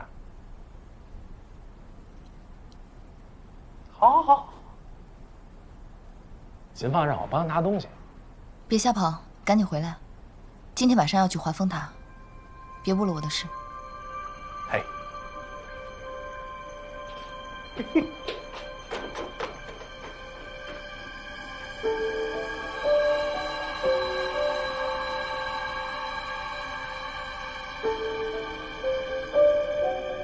大哥了，你咋想的？让我走这么老远？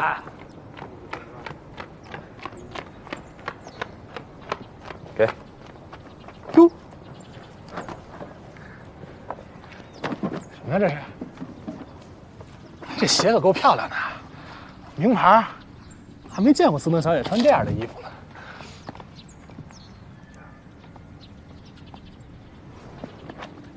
开备箱。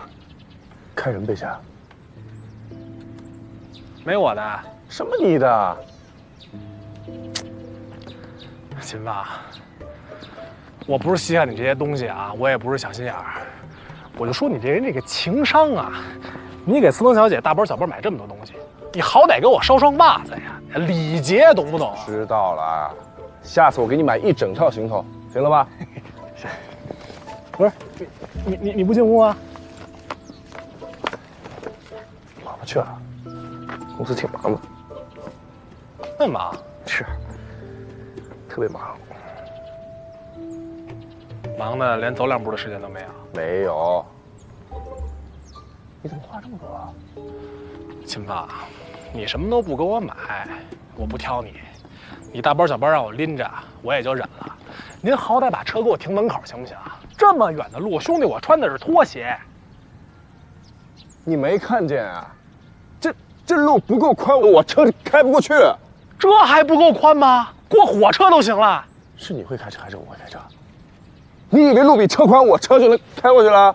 啊，是心比路宽就能开过去了。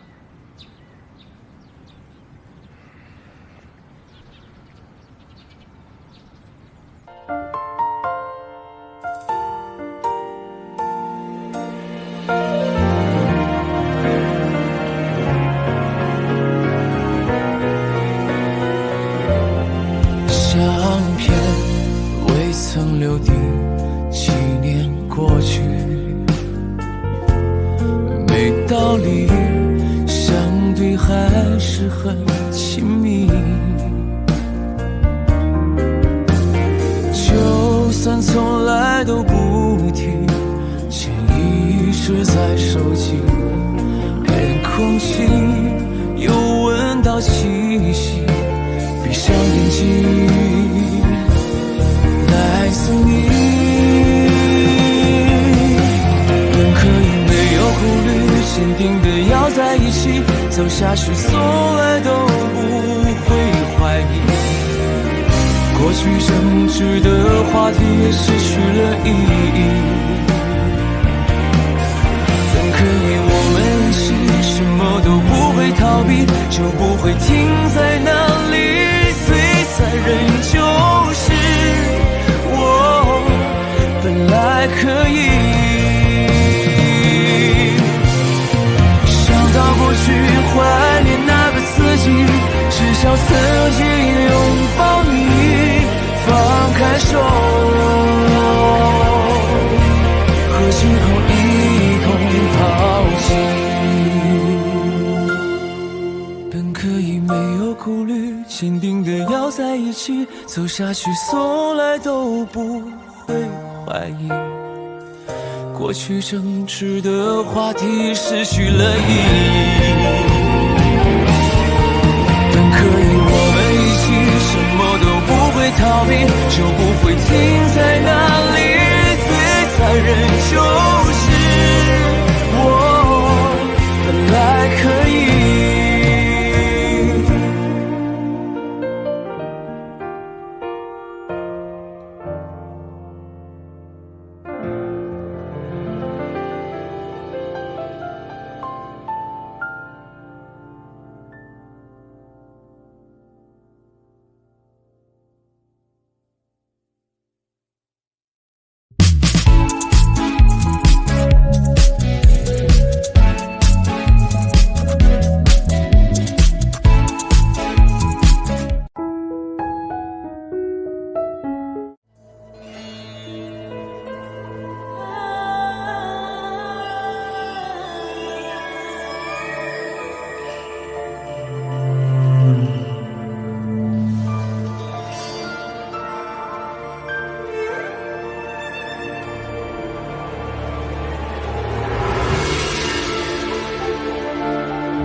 别置气，别置气。我那意思，你好心好意的给人买了这么多东西，你亲手交给他多好，你干嘛非得让我呢？任福瑞，你今天话是不是有点太多了？哎，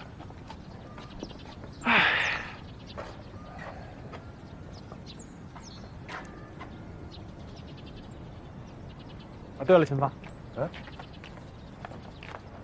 告诉你一声啊，苏藤小姐今天晚上去华丰塔挖白鹰的尸骨。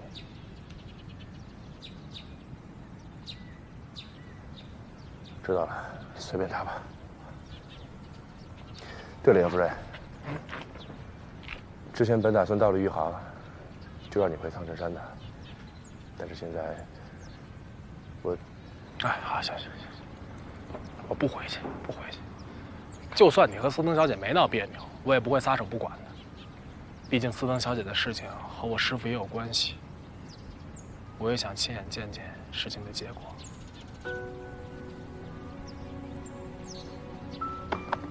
谢谢。哎呀，说啥谢谢，见外了。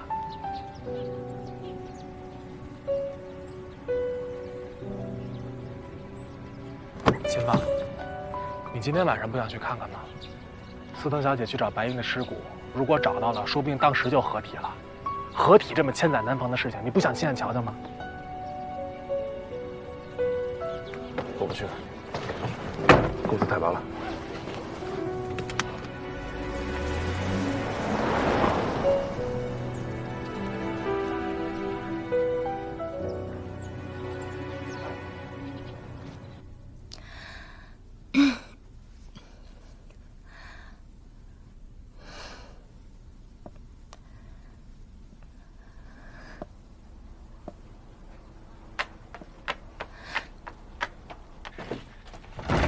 司藤小姐，噔噔了噔噔噔噔，可了不得了，买这么些呢？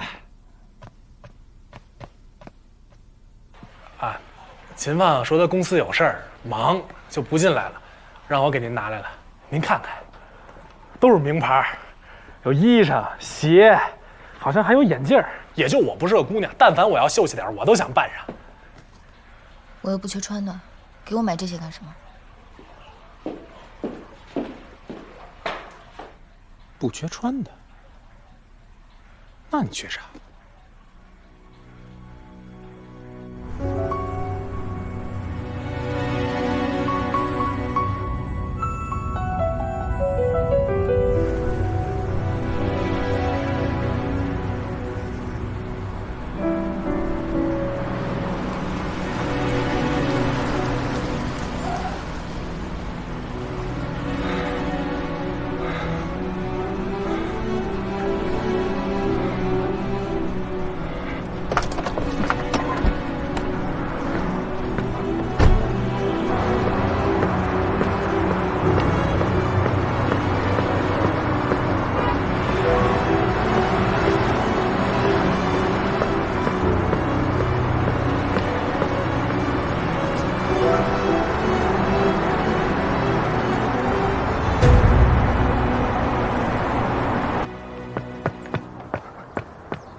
司藤，你出来，我有话跟你说。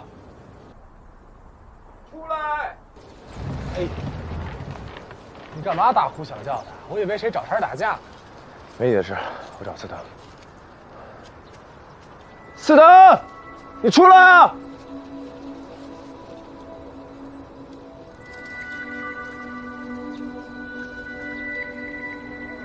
有你什么事儿啊？进去。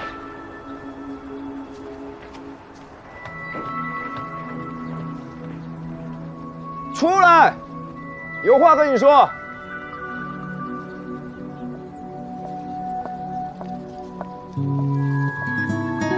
我希望你接下来跟我说的话最好是有价值的，好歹可以抵消你刚才对我的恶劣态度。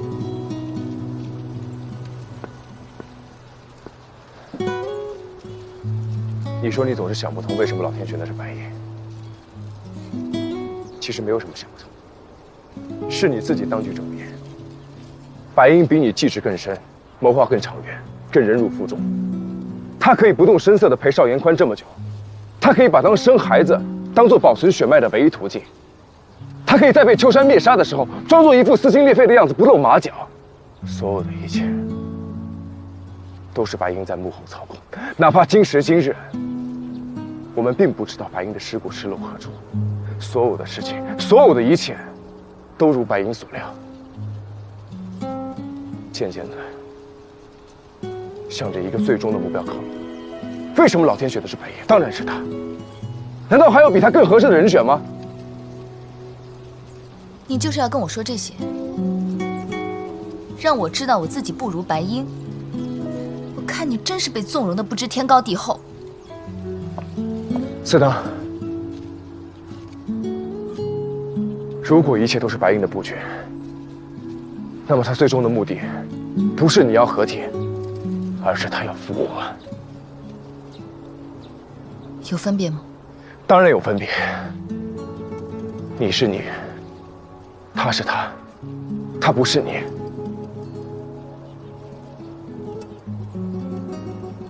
我知道我这几天像个傻子一样，让你觉得我在胡言乱语、胡搅蛮缠。但其实，我这几天心里也不好过。我不是不能接受自己是白英的后代，我是不能接受我自己和你有血缘关系。我这么说你懂吗？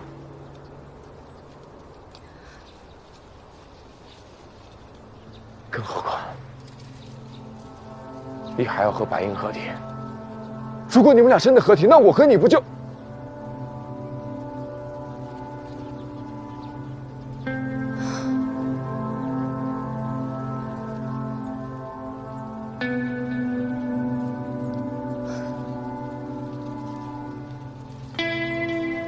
其实，过了今天晚上，你我之间就不会再有任何关联了。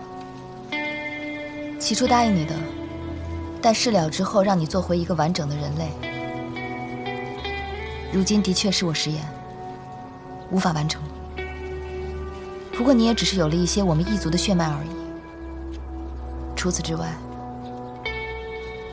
也没有任何异常。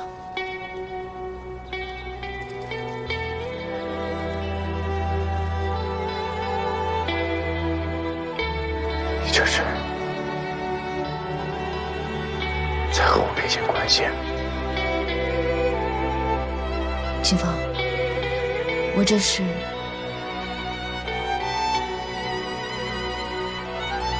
才跟你告别。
冷小姐，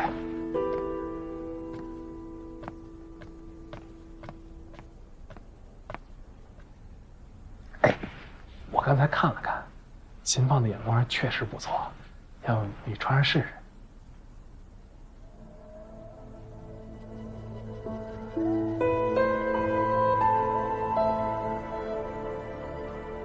不高兴啊？你和我说说吧，我哄人有一套。我们家瓦房人难过的时候，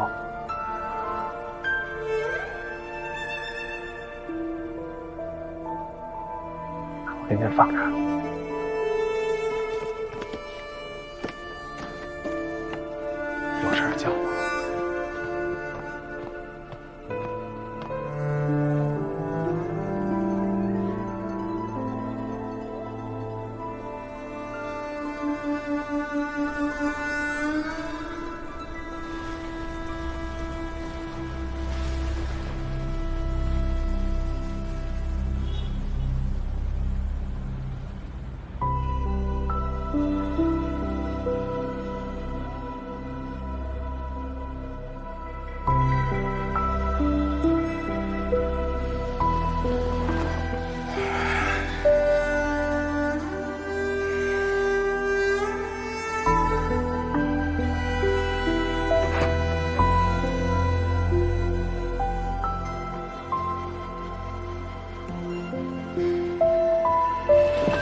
谁？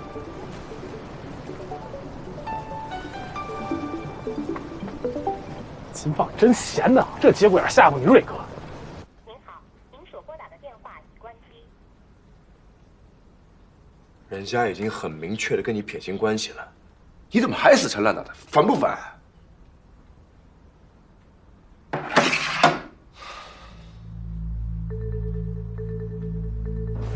思文小姐，你这么走走停停看看的，是不是在确定白银的藏骨之地呀？能找着吗？真找不着，我就得一稿一稿挖了，那得猴年马月。况且这都是大石头，叮叮当当的，势必引起怀疑啊！闭嘴！思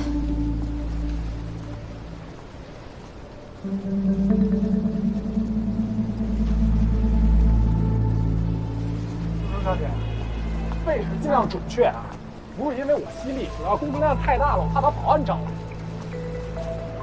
怎么着？这儿，我就不应该怀疑您的能力。您跟白鹰之间肯定存在某种感应，你肯定是感应到了它的存在。闭嘴！哎，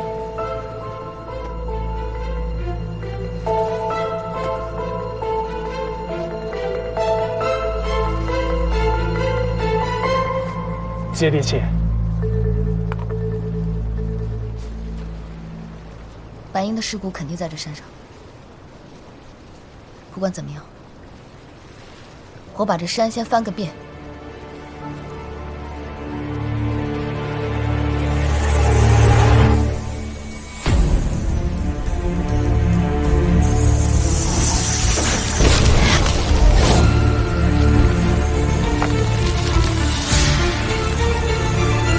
您是想用万千藤条彻查整座大山？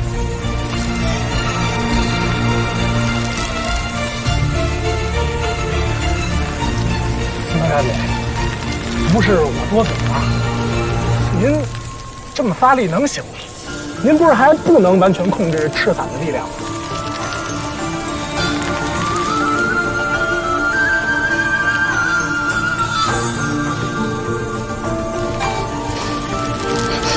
哎，你怎么了？怎么了？怎么了？出什么问题了？我就说欲速则不达呀！您还不能完全控制赤伞的力量，您怎么能随便发力呢？先扶我回去。哎！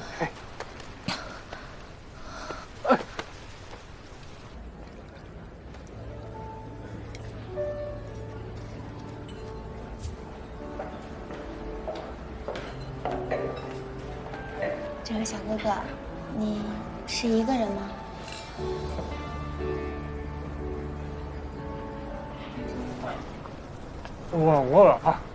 我还有个不着急，千万不能着急，欲速则不达呀。凡事都得有耐心，是吧？胆大心细啊！哎，我手没拿。哎，干什么呢？干什么呢？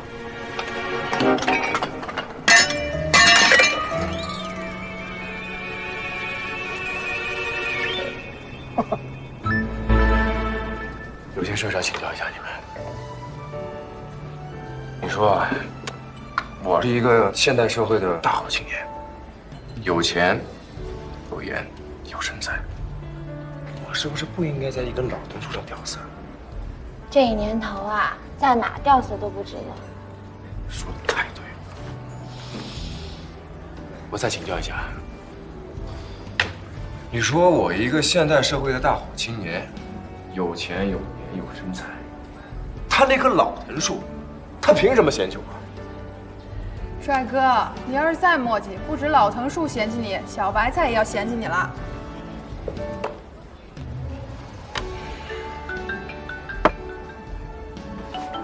谁给我打电话？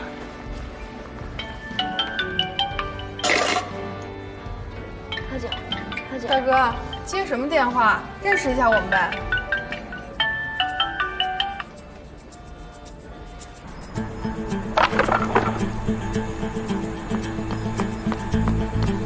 哎，是你吗？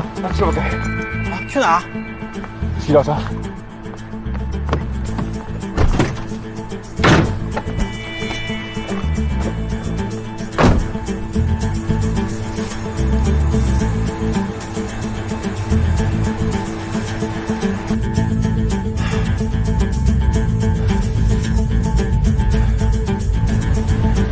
师傅，开快点。好的。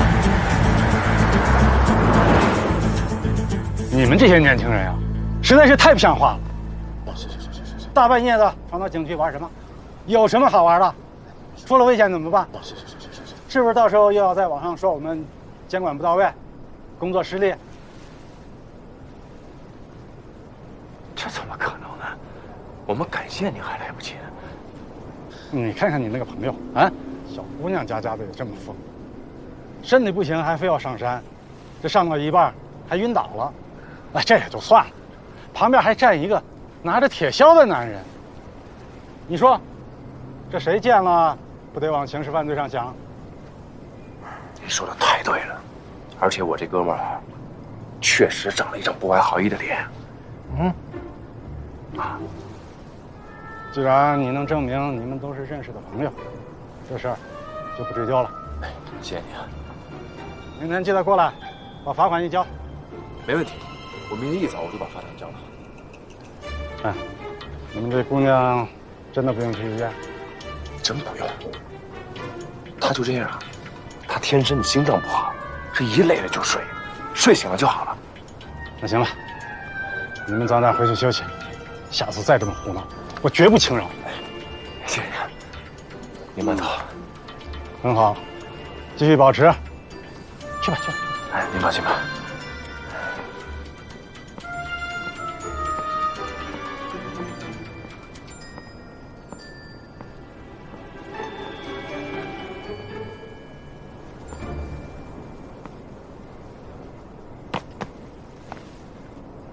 李富水，解释解释。爸，这事儿真不怨我。我说了，我们就是游客，就是想看看画风塔的夜景，才故意待到很晚的。我也说了，我俩认识是朋友，没人信啊。他说话还特别不客气。爸，说我长得压根儿就不像好人，我长得不像好人，我长得不像好人吗？你说我不像好人，说我不是好人，有人信吗？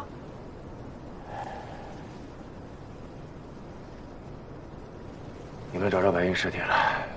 找着什么呀？正找着呢，就不行了。那也就是说没合体啊？合什么体？太好了！好。不是，你怎么还美不劲儿的呀？我告诉你，秦芳，司藤一醒我就告诉他，说你幸灾乐祸。告诉他呗，我就是幸灾乐祸。呵。我看出你喝了，不应该呀，秦芳，你怎么糊涂啊？人俩合体多好的事儿！首先从能力上说，1+1等于2吧。对于你而言，太奶奶和太姨奶奶成一个人了，亲上加亲啊！你懂什么呀？你什么都不懂。来，哎，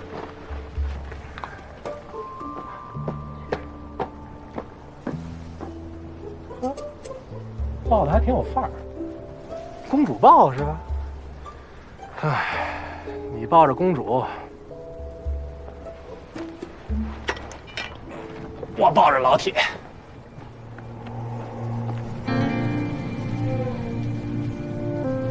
走过车站陌生的人群，许在巧合遇见你换乘，赶往开场迟到的电影，会不会在偶遇电梯某层？谁的快门各自背影，同框过几秒钟，呼吸随着风借去，隔着空吹过你衣襟，只怕你已经下落不明，那天靠近相见不相认，只怕已经悄然无声，众里寻人偷换了命运。慢点，秦放，你再给他摔了。哎呀！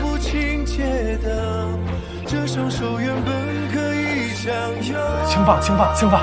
习惯了错身，无动于衷。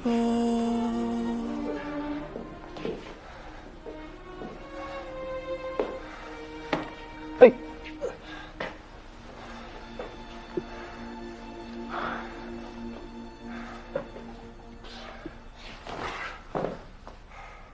你没事吧？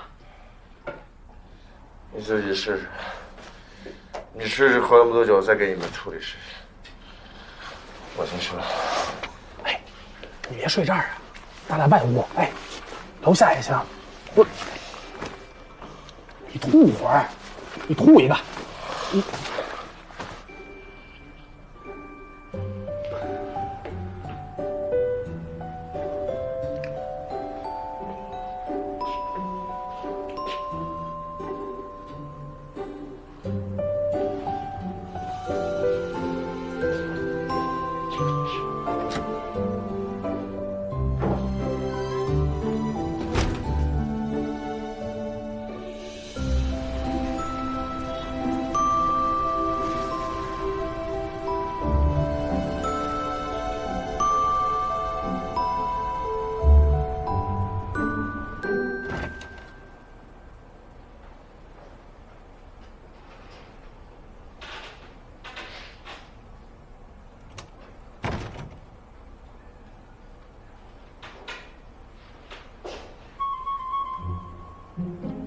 严福瑞，你在这干什么？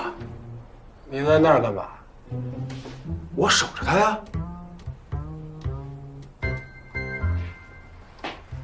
我守着你们。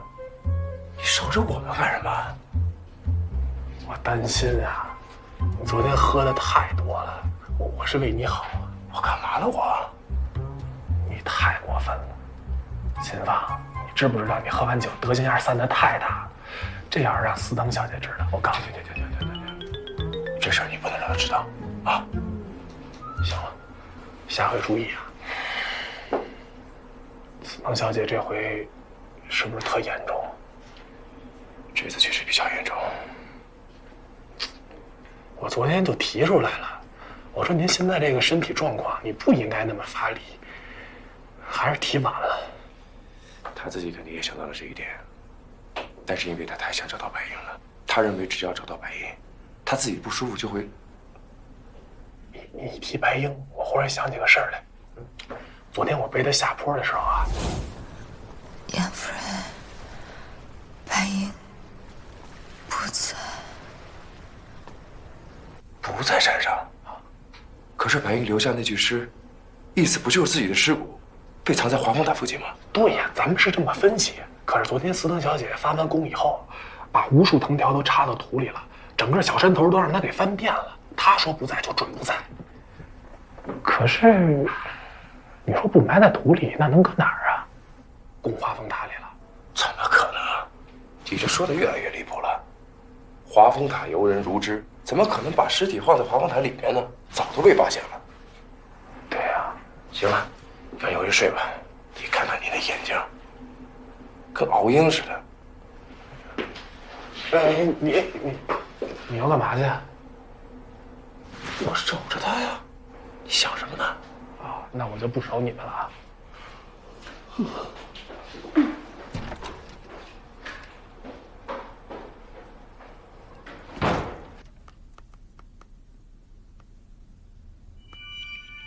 现在的华丰大是2000年开始建的，2002年竣工，也就是说，1946年白英和我太爷爷一家游金翅湖的时候，根本就没有华丰大。那所谓的古富风尚，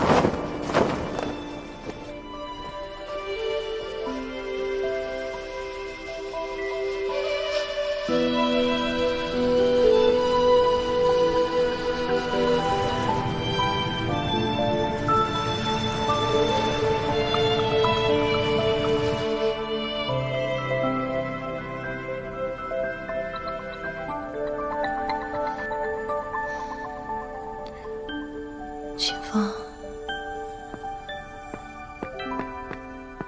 子腾，你醒了，来。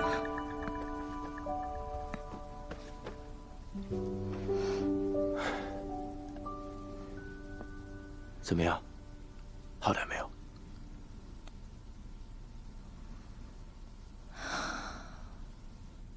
我不是已经跟你说过了吗？你我之间再无相干。你的记性就这么不好吗？是，我就是记性不好。要不是严福瑞打电话求助我，我才不会过来。那好吧，谢谢，可以走了。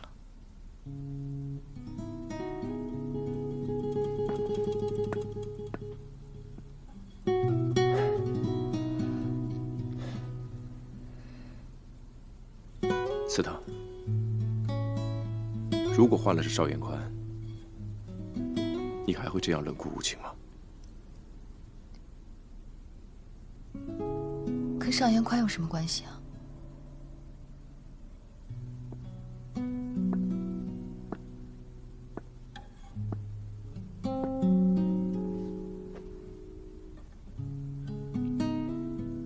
我知道你恨他。但正所谓爱之深，恨之切。毕竟他是你这辈子唯一爱过的男人。秦风，你又开始跟我无理取闹了是吗？我为什么要和你无理取闹？我就是不明白你为什么要这么对我。就算单单从我对你有百利而无一害的作用来讲，你也不应该摆出我欠你几百万的样子吧？我的血可以复活你。还可以在你被赤伞力量反噬的时候缓解你的症状。我说过了，你帮不了我，别把自己想的那么有用。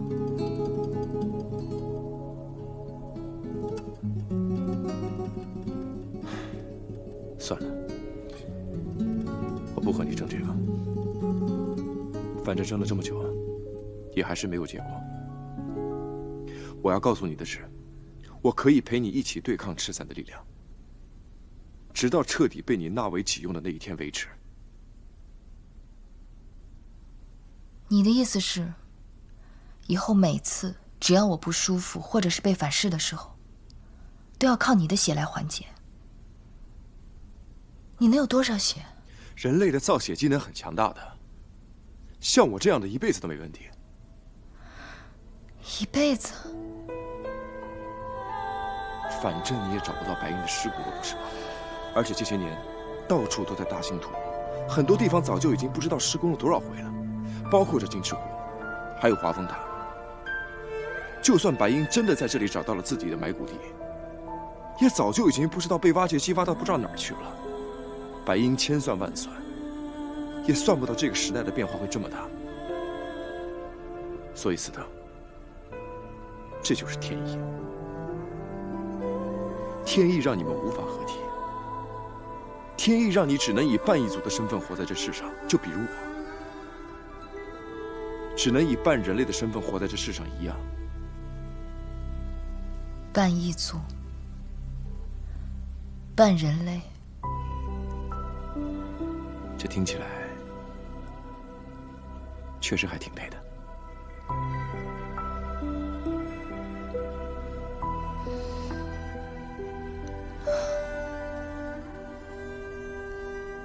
但是秦风，如果只能靠依赖别人才能活下去，我宁愿死。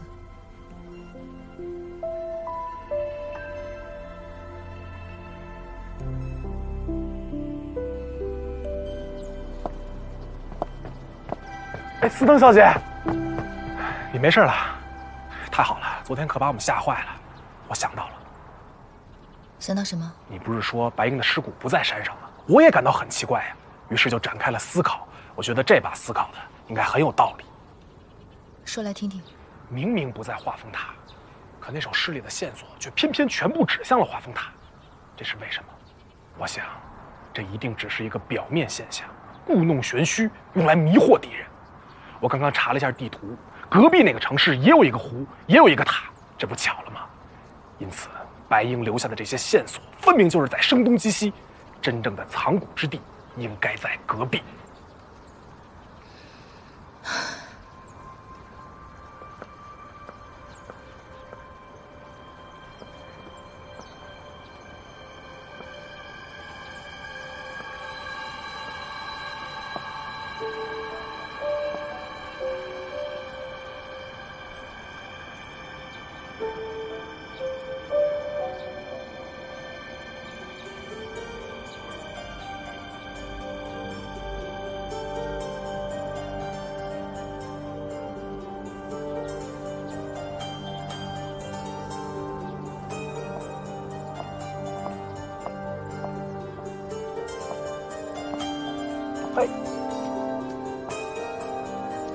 不在隔壁吗？隔壁没毛病啊。不在山里，不在塔里，西阳照水，西照山，不合理。照水？难道是在水里？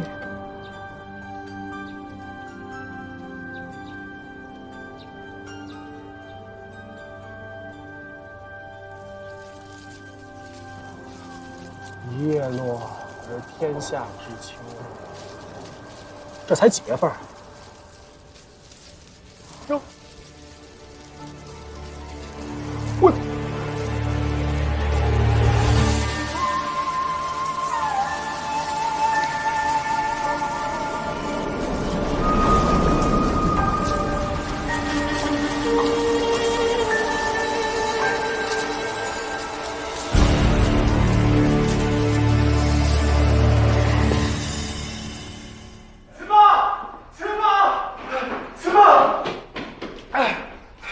秋天来了，秋天来了！你在说什么？什么秋天了？你快出去看看吧，所有的树啊、草啊、花啊，枯萎的枯萎，发黄的发黄。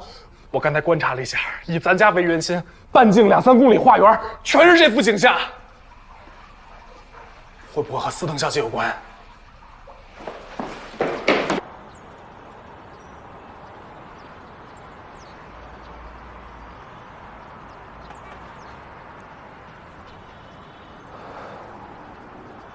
司藤这是在极力吸收土里的养分吗？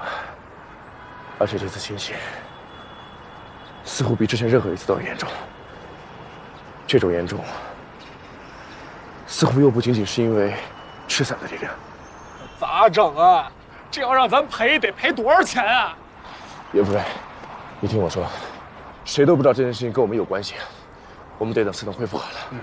我现在去到老宅，你在这儿等我。你别！你别走，我一人搞不定啊！你在这等我，哪儿也别去，我天黑之前就回来。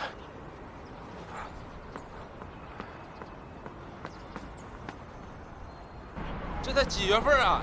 冬有母王热烈，牡丹冬日开花。今有一夕之间，整条街绿叶变黄，树叶飘洒，奇迹呀！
如果当时的金翅湖上并没有画风塔，那么这幅图上的塔高度、位置、比例也都与事实完全不符。白鹰自行铸造一个虚拟的塔，普天之下仅此一家，是为了标识一个独一无二的位置。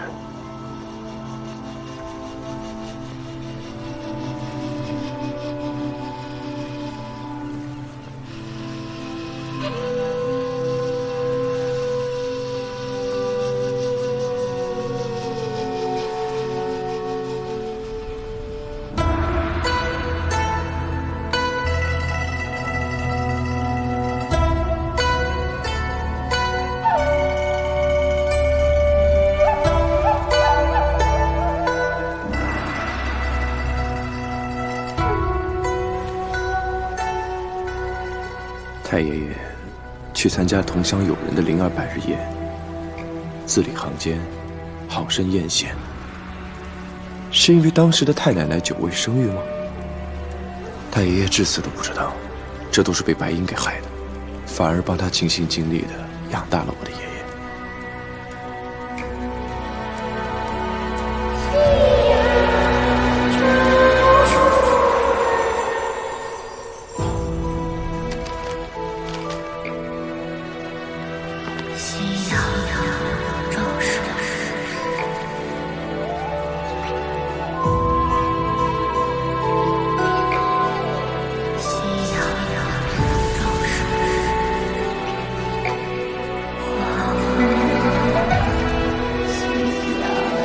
世纪的华风塔有7层，而画上的只有5层。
走下去，从来都不会怀疑。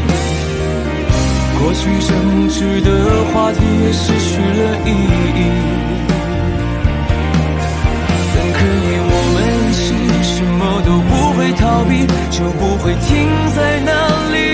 最残忍就是我本来可以。到过去，怀念那个自己，至少曾经拥抱你，放开手，和今后一同抛弃。本可以没有顾虑，坚定的要在一起，走下去，从来都不会怀疑。过去争执的话题失去了意义。本可以我们一起，什么都不会逃避，就不会停在那里。最残忍就是